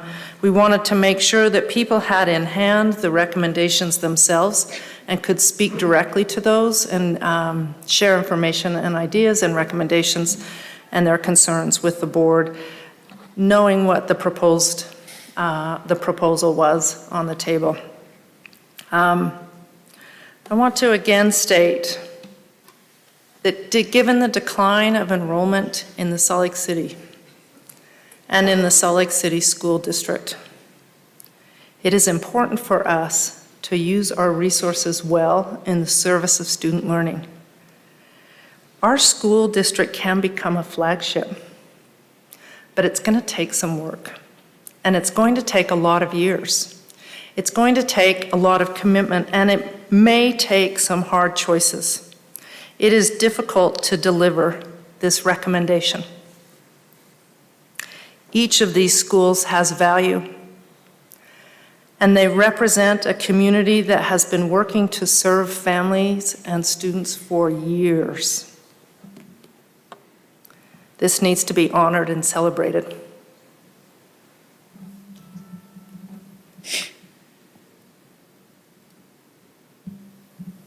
But the sight of that kind of good work in classrooms can change. We can create new communities in the Salt Lake City School District. We can create new communities in our schools. We can create new communities in our neighborhoods. Our children change schools. They work this through from elementary to junior to middle school to high school and on. They are able to do this with our help. This is in the best interest of all of our district students, even though it falls most heavily on a few. If these recommendations move forward, I ask for community help. This is our city, this is our district, and these are our children. We make it what it is. These children that would be moving to new schools must be treated like they are our own. These families that may be moving to new schools must be treated as if they are our neighbors, which they are. This will require more than just administrators in the district office or teachers in the schools or leaders in these schools doing their work. It will require the communities to do this work. It will require the community to recognize that this is our city and this is our district and these are our children.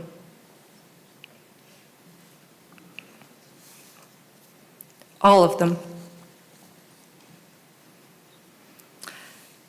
I'm convinced that our district will be stronger and the schools will be stronger if we can consolidate schools and direct more resources to student learning. I appreciate your time. I appreciate your attention. I appreciate you listening to these recommendations. Again, this information will be available for the community. It should be there about now. We're going to turn time for questions from the board. I would like to invite the senior leadership to come up and help to answer these questions as they are presented. You could sit there, or you could maybe bring those chairs closer, whichever you prefer, in order to answer those. I'm going to let Isaac make those decisions. Thanks, Isaac. You stay here.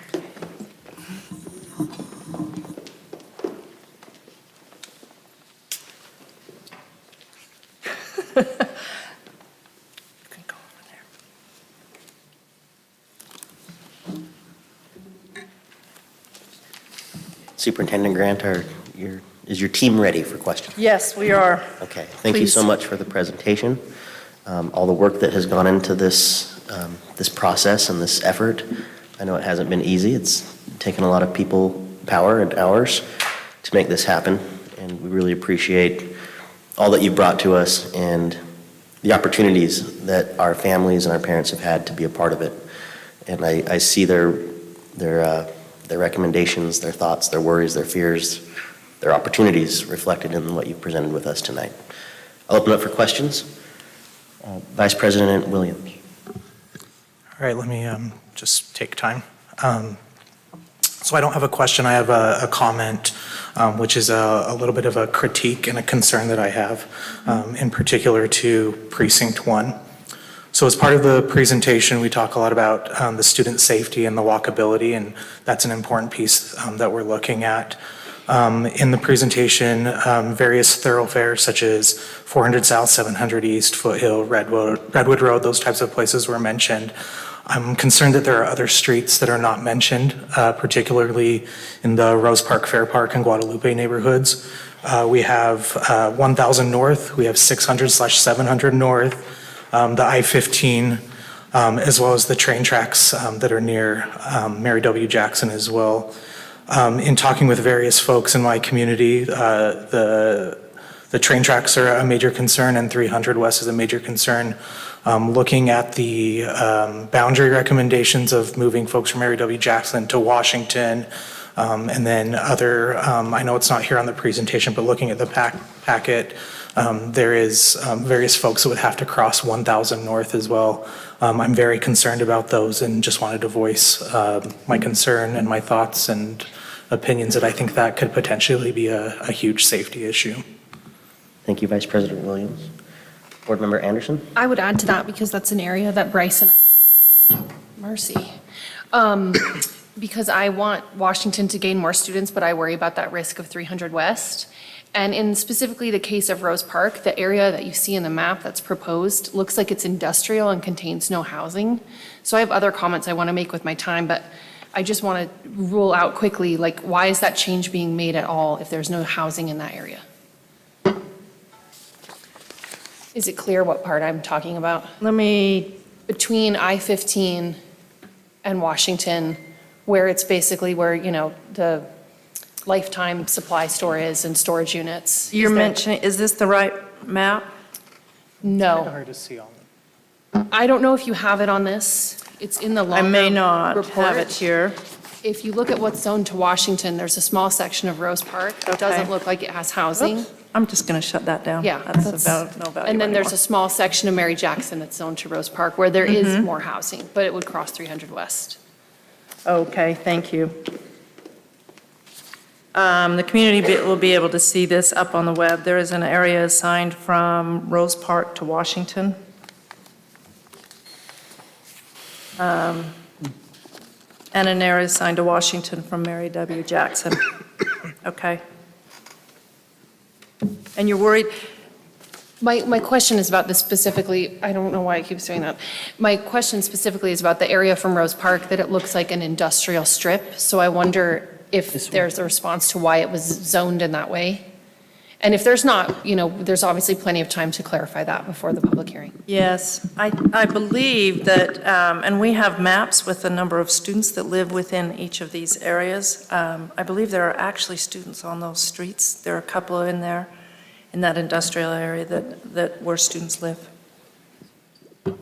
So to finish that, go ahead. Thanks, Alan. Yes, there are a few students that reside in that area, and they're currently being bused to their current school, and will continue to be, because they'll be 1.5 miles away from their new boundary school. Oh my goodness, how do I turn this off? Okay, that makes sense to me. And I do think as we look at walkability and safety, it does appear that small subsection of the west side is being asked to make these concessions more frequently than some counterparts. And I would just ask that we continue to take a look at that specifically in terms of safety. A related concern that I would add is about the small section of the boundary that's zoned to Ensign that formerly was at Wasatch. And I wonder about how that initial boundary map could cause some more shifts for families and additional school closures. So I respect that we're trying to reduce the need of what is feasible to make families have fewer changes they're experiencing, and I'm worried that those changes will continue to cascade. So I'm thinking of that pocket in City Creek that would be zoned to Ensign, and I wonder if many families, if not all, can choice into a different option. I would hope that the staff could articulate for the board what the benefits of the change of that rezone would be before the public hearing, and alternatively, how we would communicate with schools in this boat, how they should be continuing to operate when we know they may still be under capacity within the new recommended boundaries, if that makes sense. Yep. Thank you. Board Member Jensen. My question is just more, I guess, a procedural question, or I guess maybe a noticing question. In the packet that we received today, it's the Salt Lake City School District Further Study Recommendation. I hope that I'm understanding correctly that this entire study will be posted on the website so that the public has access to what we have received access to. Is that correct? That's right. That's what I'm referring to when I mentioned the rationale. Okay. Because this has the recommendations and our explanation and reasons for how we got to those decisions. And I'll just add, the information is posted already, including the interactive map. So members of the community can go in, type in their address, and see if these changes were adopted, where their new boundary school might be next year. Okay, I can't speak to a lot of questions right now because I'm still digesting it. I mean, this is a 50-page or so report, which I recognize the work that you put into it, and I appreciate it. And I'm not complaining that it's 50 pages. I'm just saying there's a lot to take in. I'm wondering, and maybe you have thought about this, or could there be like a table or something on the website? Because for me, it's hard to navigate through this, where it showed, okay, these are the schools that we're recommending for closure, these are the boundaries that we're recommending, and these are the location of the special programs, so that the community has a place that they can reference to. yes, I'm going to let Yandere Chatwin answer that one. Thank you, Superintendent. Right now, when folks go to the website, they'll see a much shorter overview of what the recommendations have been. So there's an introductory section, there's a section outlining the schools that were recommended for closure. Then there's the opportunity, if folks want more info, to click a drop down to see a little bit more information. We also do have a link to the rationale on there, and we've done the same with the sections on special program placement, as well as the boundary change recommendations. So it's all on one page. We were mindful that about 50% of our web traffic is actually on a mobile device, so we didn't want it to be too overwhelming of an experience, but folks will be able to do that. They can click more if they want to learn more, and probably if they're looking at that 50-plus page document, it is probably better to look at it on a desktop computer. I did want to add also that with that document, it is quite thorough, it is quite long, but we wanted to make sure that our community members understood how we got to these recommendations. These weren't decisions that were taken lightly. A lot went into this process, and we're hopeful that at the end of the day, even if communities might be disappointed that their particular school might close, that they'll at least understand how we got to those recommendations. Thank you. Board Member Anderson is telling me she's already pulled it up and can see, what you're, that's reassuring. That was my concern there, was that they just had access to everything that we've Something a little simpler to read. that we've been referring Yes. to. And A the little, final comment that I had, when I look at the data sheets, and I appreciate that you've given me, a larger than an 8 by 11, but still the print is small. I'm assuming that on the website, people will be able to zoom in and really be able to read the data. Yes, that's right. Okay, thank you. That's right. Also, the PowerPoint will be available on the website, the one that I just used, and that has the information in a much reduced form as well. Thank you. Thank you, Board Member Jensen. I had Board Member Bade and then Board Member Sweat. First of all, I want to say thank you for putting this detailed slideshow and also providing the community the information that they need so they can see the rationale behind this. And also, I want to say thank you for giving us these, to give us a little bit of a time to think about it instead of waiting until the last minute, boom, here are the schools you decide now. I really appreciate that. So it is a bittersweet moment. All my kids went through Hawthorne, and the youngest of them is going through there right now. The families out there are just fantastic, and had amazing moments of going to events at Riley and seeing the community, how tight and how, just such an amazing environment. And Emerson, that is, near my house, such an amazing school, waking up in the morning and seeing the kids going to school out there. And parents, trying to comfort the kids who are crying, as they are moving along with the other kid. And it's just such an amazing story to continue to tell. Has this journey been easy? Absolutely, unequivocally, no. Have we done 100%, clear, perfect job? Absolutely not. We're all learning from here. Now, we went down from 7 to 4, and I'm hoping this will be a stepping stone for us that once a year or every couple of years, we will be able to reevaluate 1 or 2 schools as we go. But also, this time, we're going to be more equitable in terms of which schools that will be evaluated. Because that's one of the concerns of our community, is that, we have schools, 1,300 East is the cutoff, and so many are not evaluated on the East side. And that is, and I share that with them because we continue to talk about equity, but I look forward to actually putting this equity more to work when it comes to next evaluations of schools. Closing a school is not just closing a building, it is a culture, it is a family, it is a community. I remember the days when I walked with my little one out there into the school, My school, it was an Alcatraz in comparison to Remember, going that's into time. Hawthorne.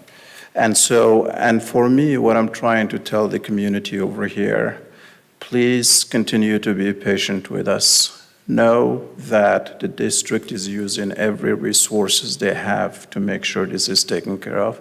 And not only that, you continue to have a direct access to me as well as your board member if you have any questions. And I just want to say thank you for your patience and for continuing to support us as we go through this program. And again, thank you to all of you. Thank you, Board Member Bade. I want to explain there a little bit more. You were mentioning doing this every year. It is the obligation of the superintendent to review and to provide you feedback each year on the enrollment, on the organization and configuration of our schools. This is a wise policy to put into place so that we can do these things incrementally if needed over time. We do anticipate that the population of the district, based on all sorts of forces outside of district control, that the population will continue to decline over the next few years. We don't know how many that will be or in what areas of the city particularly. And so doing this review annually and providing you that information, I don't anticipate that we would take up school closure within a year or two of these decisions, as you mentioned. But within a handful of years, we would probably have to look at this again in terms of closure and boundary adjustment. I also want to mention one thing. Brian Connolly has put together, if you could explain the input on the web that you just put out. For our community members, stakeholders that would like to provide input on the recommendations that have just been shown, still the link off the district main page onto the boundary and study page. When a parent or a stakeholder, a community member goes to that link, it asks, would you like to make the comments as closure recommendation, boundary recommendation, transition was another one, and then there's an other button, but we're hitting now that we have the recommendation out in front of you all, we're hitting the reset button on our input from our community for comments that they might want to leave so that we can have all that fresh information for you moving forward based on what we've seen tonight. Thank you. Thank you, Board Member Bade, Superintendent, and Brian. Board Member Sweat. Thank you.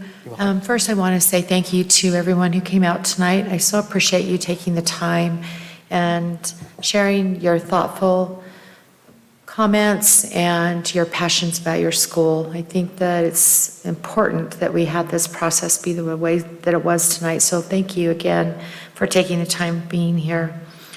I also appreciate, Superintendent, that you have talked about the responsibility of the superintendent in this process. I think that it's key in continuity of leadership that we as a board recognize that continuity in leadership and having our superintendent in the seat that you are in right now, being aware of those responsibilities and making sure that those things are done year after year. That's probably one of the things that has fallen to the wayside in the past couple of years. I own that, as the rest of the board should, but that continuity in that leadership is key to the success that as going forward in our district. I have a question just for clarity, and I appreciate the excitement that Dr. Hall, expressed with the programs, but also the new programs. My question is, when we're looking at a new AELP program at a site, usually we go through a process, of talking with the community, the SIC, the SCC, before that program is implemented. So my first question is that still a process that we'll go through? Or is it going to be something that is determined by the district that, no, we want to go ahead and put this new ELP program over at Edison, which we all feel like is a good thing, but what would be that process? The second piece of that is, when you're looking at the change of those programs that are going into new schools, I'll just use the DLI for an example at Nibley. Was that a discussion with the administration before the recommendation tonight? Were they aware of it? Or is it going to be something that they're hearing tonight for the first time also? And what it will be that process working with those schools as we implement those new programs into the schools? Let me answer just briefly and turn it to our expert. The decision to move programs is a district decision at its core. And we made that decision based on trying to serve the needs of access across our district, of course, as we've said, and also with the limitations of some of our buildings and what could house some of those programs. That does not mean that we wouldn't work with the School Improvement Council, with the School Community Council, with those other groups and with the leaders going forward. So just to give a broad overview for that, but Dr. Hall can provide more information. Thank you, and it's an excellent question. As the superintendent said, we really need to begin to look at things that are our district special programs and where they're placed so that we can truly recognize our district vision of excellence and equity for every student. For schools that want to develop a school-based program, we have a process for that in the Board Policy and Administrative Procedures I-3 for optional specialized programs, and that is the conduit that a school can use to create or request to create a specialized program. One of the things that we have seen historically with a lack of oversight in the placement of district programs is difficulties with the ongoing feeder systems to ensure that the programs have an ongoing role in our schools. So for instance, with our dual language immersion program, we focused very hard tonight on the fact that we're looking at an elementary program. But in fact, it is a elementary, middle school, and high school program that when students leave that program and then go to a strong middle school program and then on to a high school program, can graduate high school with 12 units of college credit. That is a very important piece of what we need to look at as we place programs. How are we ensuring that students have access not just to the program at their school, but also to the next steps of that program so that they are able to really become an expert? We have talked about this with the board, and the board has been very supportive with things like our music programs and our fine arts programs in making sure that we don't cut students off at the end of elementary school, but that they have that opportunity to go to secondary and high school, middle school and high school, and really become an expert in those fields. So it is a really important thing for us to be looking at, not only to ensure access for all of our district students across our district, but also the ability to grow that program from a K-12 or a first grade 12 program. But of course, the schools, when they want to do a school-based program, they can absolutely do that through their SIC and their SCC process. We did, in fact, talk with all of the schools. Dr. Taylor and I had an opportunity to meet with the principals for all of the schools. If their name was on the screen, then they were with us at 5 o'clock or at 5:30 to talk about the things that are going to happen at their schools and what that might look like. And we know that they will continue to talk to us about questions that they have or ways that we can support their teachers and their communities in understanding the issues and the concerns that they may have.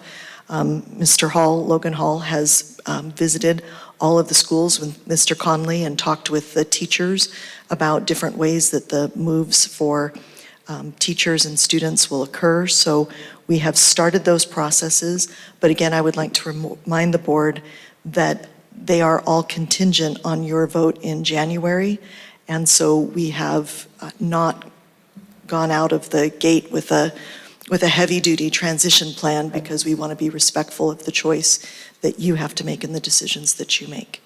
Thank you, I appreciate that. I think what's important, Superintendent, as we go forward, is always to define what our role is. I think it's important for our communities to understand who, although we may make the final decision about a transition plan, as you said, programs are a district decision, and school-based is a different decision.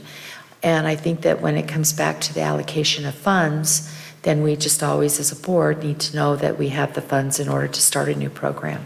So I think that as we put that information out, as Brian has said, in a reset of community questions, that that's part of the preface, you know, of this is how we came to the decision, this is where it comes from, these are ultimately, you know, through policy or through district power, you know, or who oversees the ultimate decision of those. I think it's important for our community to understand that. Okay. Yep. Thank you, Board Member Sweat. Board Member Sika, do you have a comment or a question that you'd like to ask? I just want to share my gratitude, just like the rest of the board members, despite the fact that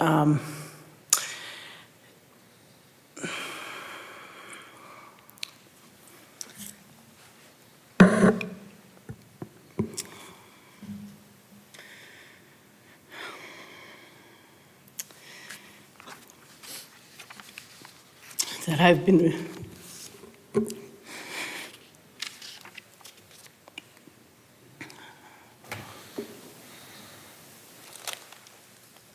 sorry.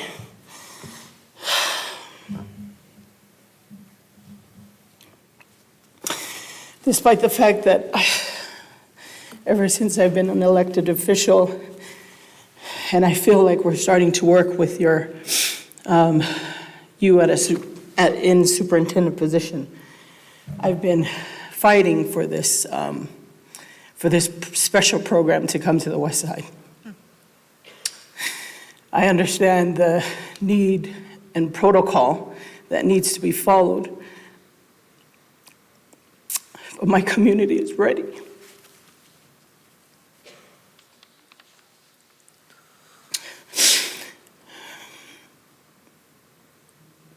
I appreciate you guys never leaving the focus that students come first. This is a hard process for everyone. And I hope that doesn't deter for the folks that came and spoke today, that you understand that this group of people, I honestly feel that you guys had students first in your mind. And I appreciate that. I would like to call upon you guys to continue to take upon the challenge of some of these people who came and spoke, that you guys figure out a way to bring kids back to the community, bring them back to the Salt Lake City School District, because it's a wonderful district. I grew up here. Not in a good way, but I grew up here.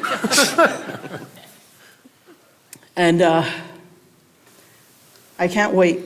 I can't wait. So thank you so much for all of the effort, the hours spent, the backlash that you've received. Thank you for standing strong and focusing on our students. Thank you, Board Member Zika.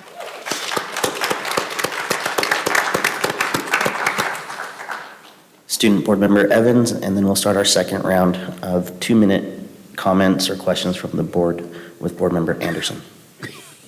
Okay, thank you for putting this presentation together and walking us through it. My main concern is with transportation.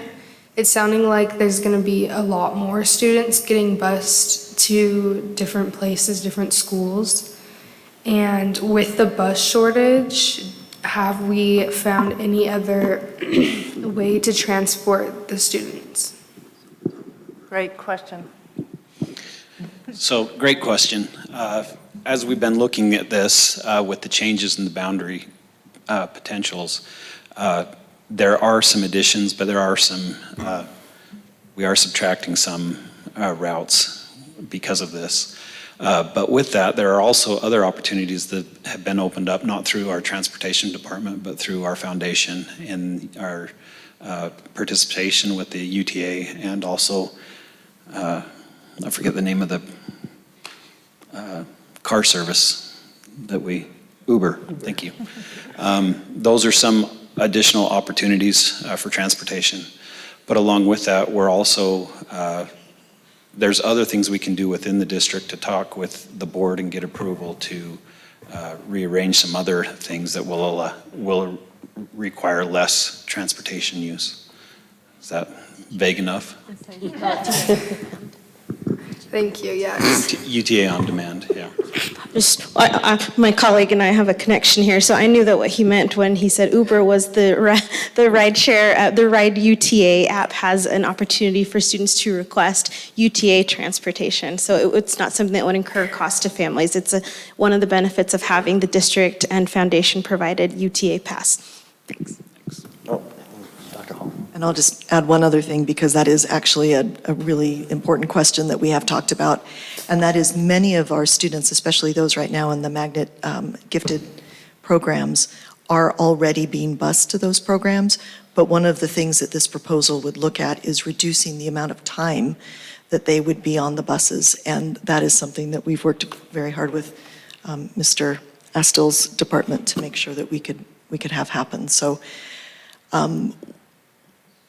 while students may be on a bus, we're looking to have that be as short a time as possible, but also to really increase access for a family that might want their student to be in a dual language immersion program, but that program is 2 miles down the road. So this will open some opportunities for those students as well. Thank you. Thank you. Board Member Anderson? Yeah, I wanted to add on to what Christy had mentioned, which is that the board may not vote or have a role in program placement, but because we do approve the budget, we do have a role in allocating resources for programs. And I want to raise concern not about the movement of programs or specific sites where they might be going, but just about the number of additional specialty programs in the proposal. Last year, some of our magnet gifted and talented classrooms had fewer than 10 students. And this year, some were small enough to be consolidated with neighborhood classrooms in lower grades. And so I'm really keen to learn what the scope is beyond our current number of sites and how that's feasible.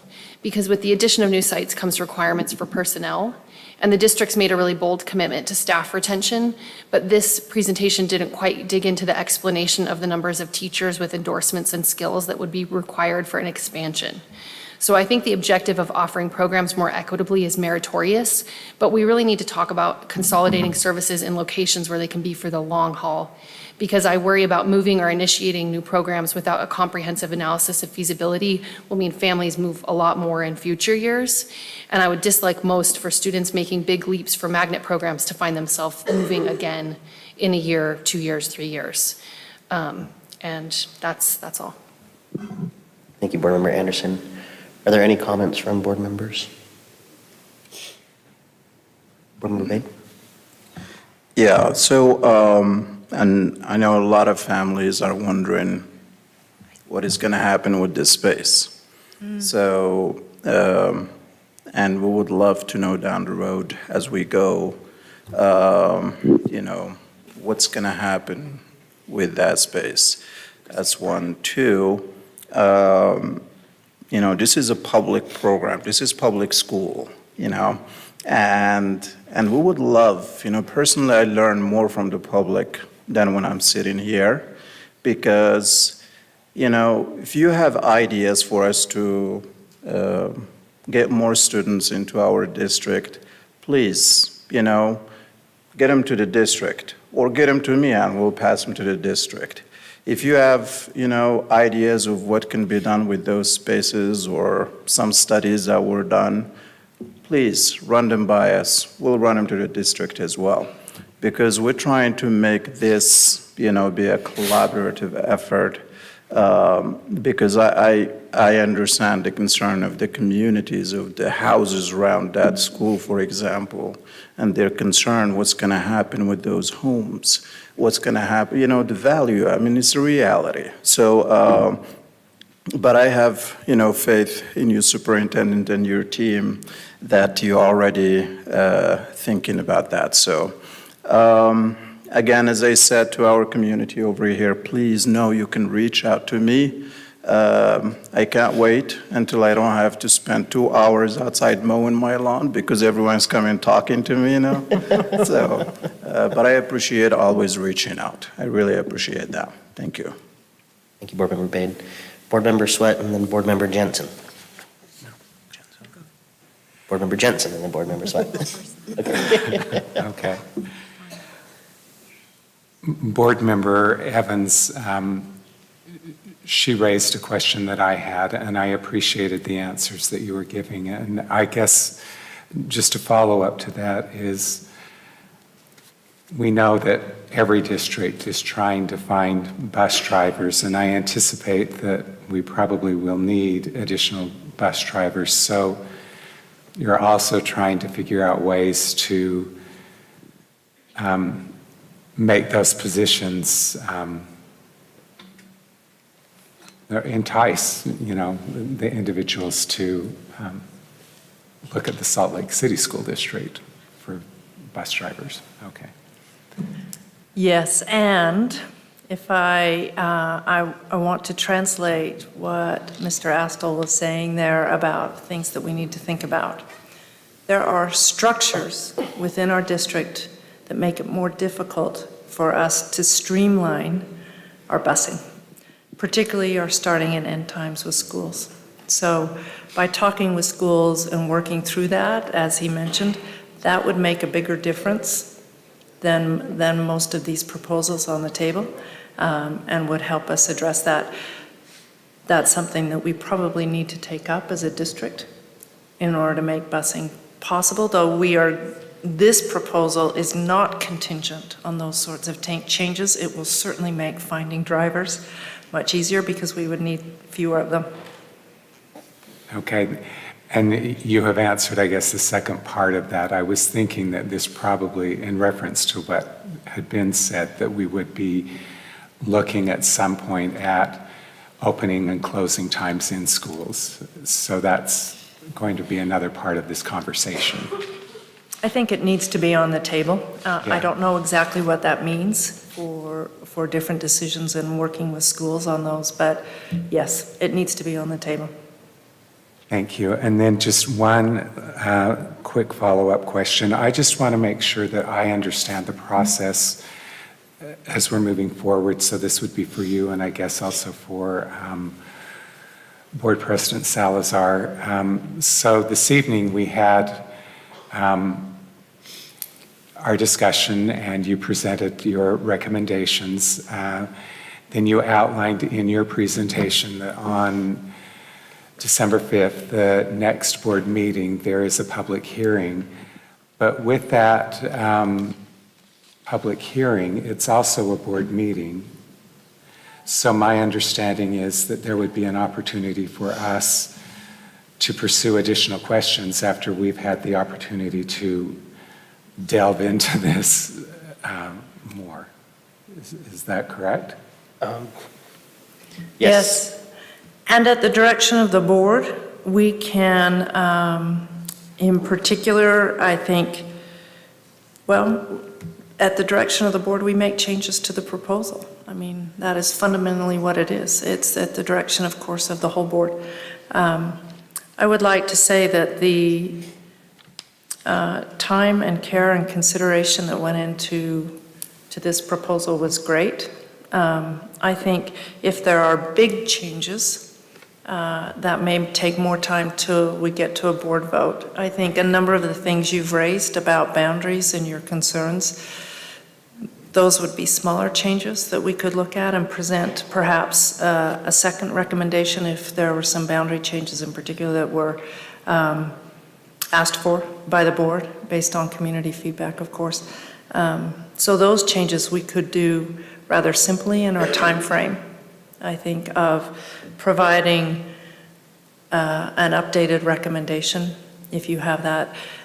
The smaller changes, if there are big changes to the recommendation, I think then we would have to schedule another board meeting or postpone the vote for the first board meeting in January to the second and have that discussion in the first board meeting in January.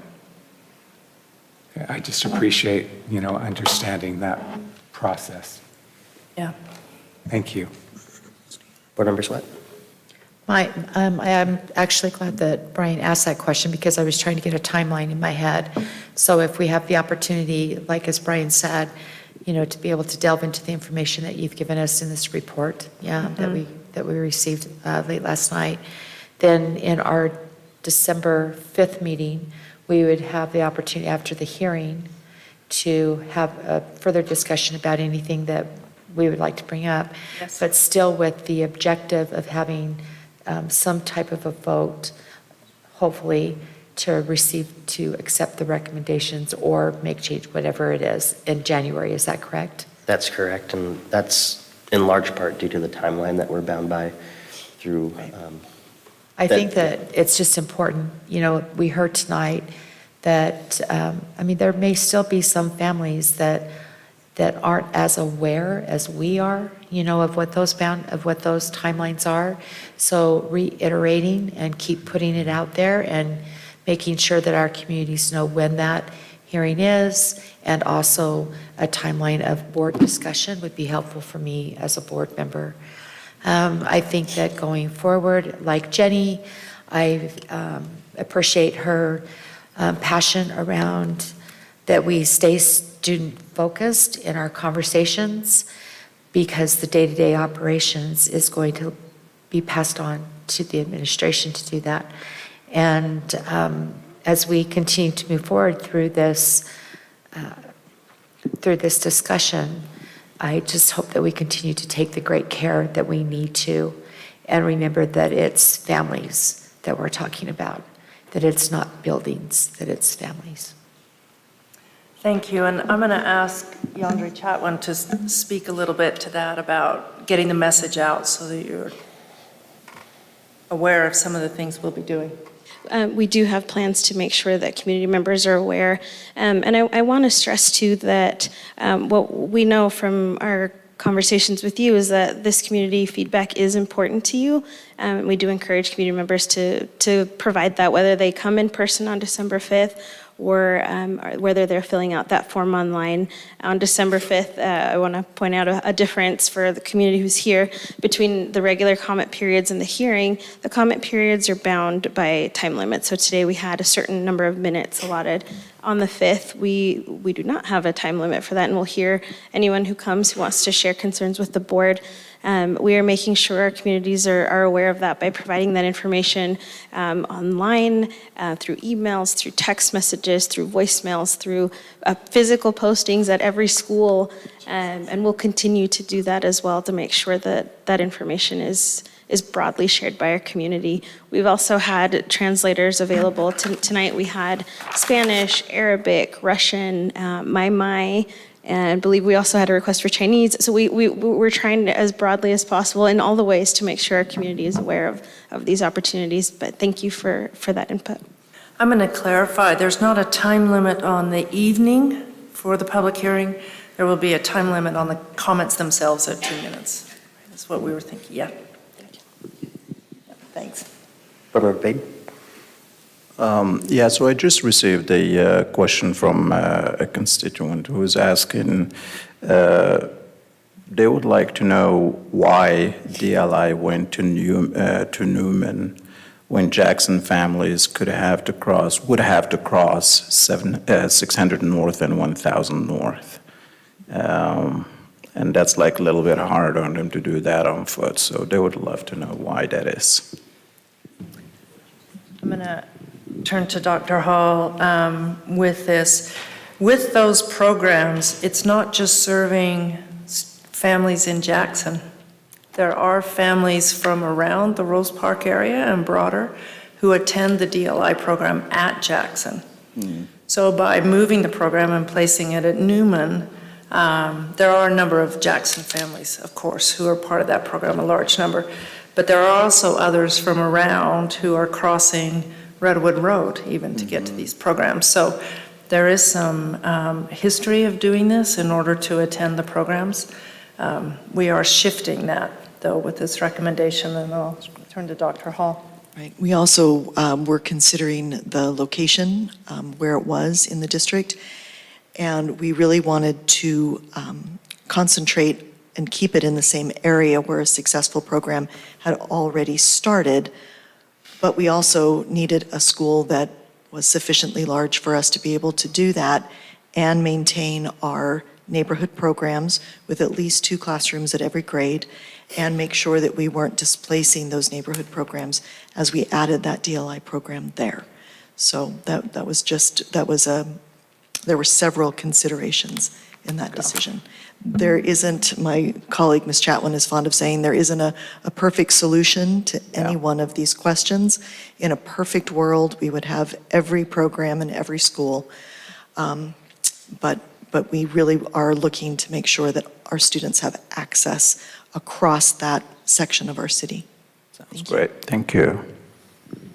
Board Member Sika or Vice President Williams, do you have any additional comments or questions? Just to add, because my colleagues here on the board, they're really knowledgeable in funding and all of that stuff. The West Side, we don't acknowledge funding. We don't realize what's at our discretion. But this is what I do want to call upon the West Side, is there's a movie that I love to watch because it's about my father's village, and it was produced by Disney. It's called The Other Side of Heaven, okay? And there's a part in the movie where the guy and, this person, they're trying to travel to another island, but there's no wind. And the guy from our island, there was a man from our island, he says, well, if there's no wind, I can be that wind. I will be the sail. And I share this amongst not only to my community, but to the community of the Salt Lake City School District. When we have barriers such as funding, such as policies, let us be that wind. Step up, volunteer, come forward, because there's things, these are pertinent for our kids. There's a program that's going around in the district that I hope we adapt. It's called My Hometown.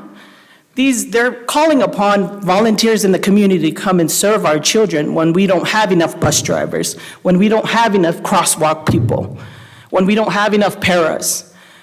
Don't let these determinants turn us away from serving our children. So I call upon also the district, don't even hesitate to call upon the community to come and serve. Don't put up barricades for the progress of the Salt Lake City School District students.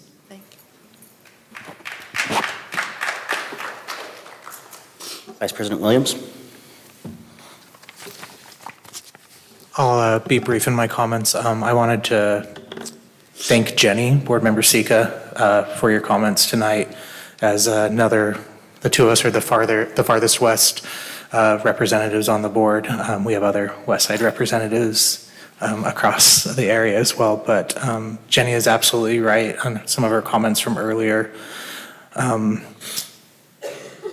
I've lived in this district my entire life, attended schools in this district my entire K-12 career, and Jenny is absolutely right. We are absolutely ready to have these programs in our neighborhood. We've been asking for them for a long time, and no matter what the vote is come January, I hope that there will still be consideration to make sure these programs are on the West Side as well. I really, really think it's important, and I'm not just going to say it's important. I'm going to say I demand that we have these programs in our neighborhood.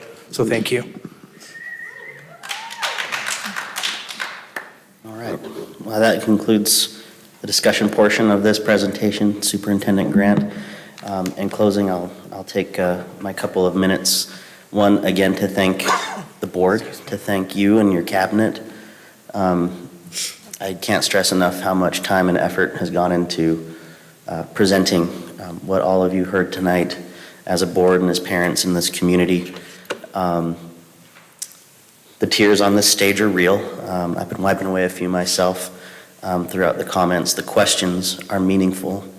The work that was put into this presentation tonight, parents, was done in a meaningful way.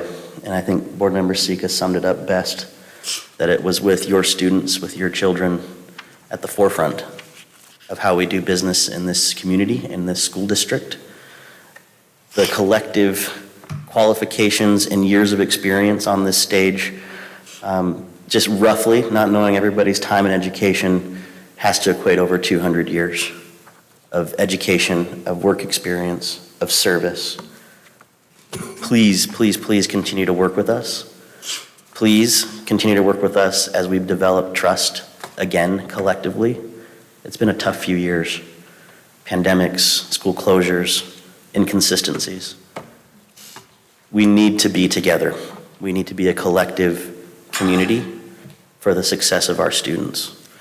And I hope that this passion that you see on this stage, I hope the experience that you see on this stage, and I hope that the passion that I see in this audience, in the comments that I've received, in the emails, the phone calls, the texts, the meetings that I've received, continues as we build this flagship district, as we bring it back.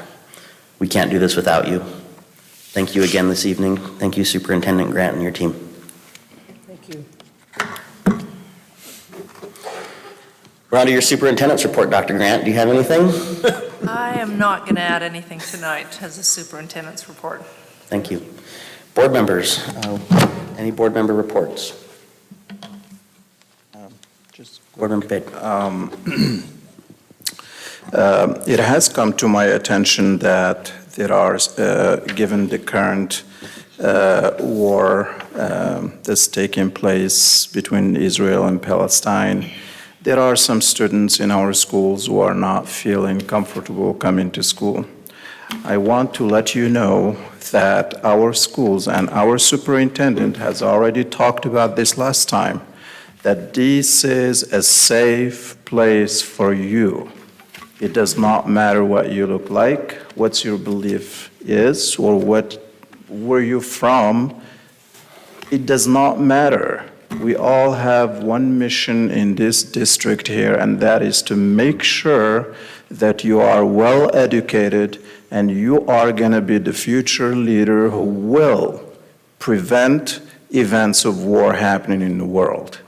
That's what we are here for in this district. And please, if you need someone who you can relate to culture-wise, reach out to me. Reach out to any other board members. We'll sit down and listen to you, and I can give you my own perspective, you know, and I'm not afraid to voice my opinion, but it'll be done also with respect. Please come back to school. Every day you're missing school is a day you are missing an opportunity so you can become someone who will make those changes in the world. And today is Children's Day. And I just want to share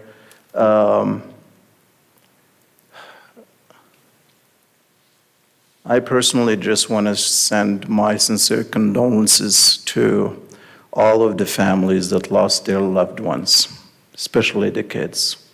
I just want to encourage those who have your children with you to hug them and teach them to be the future leaders who will bring difference to this world. The wars are taking so many innocent lives. And I know I'm committed in this position here to make sure that our kids are kids who will be able to appreciate people from all walks of life.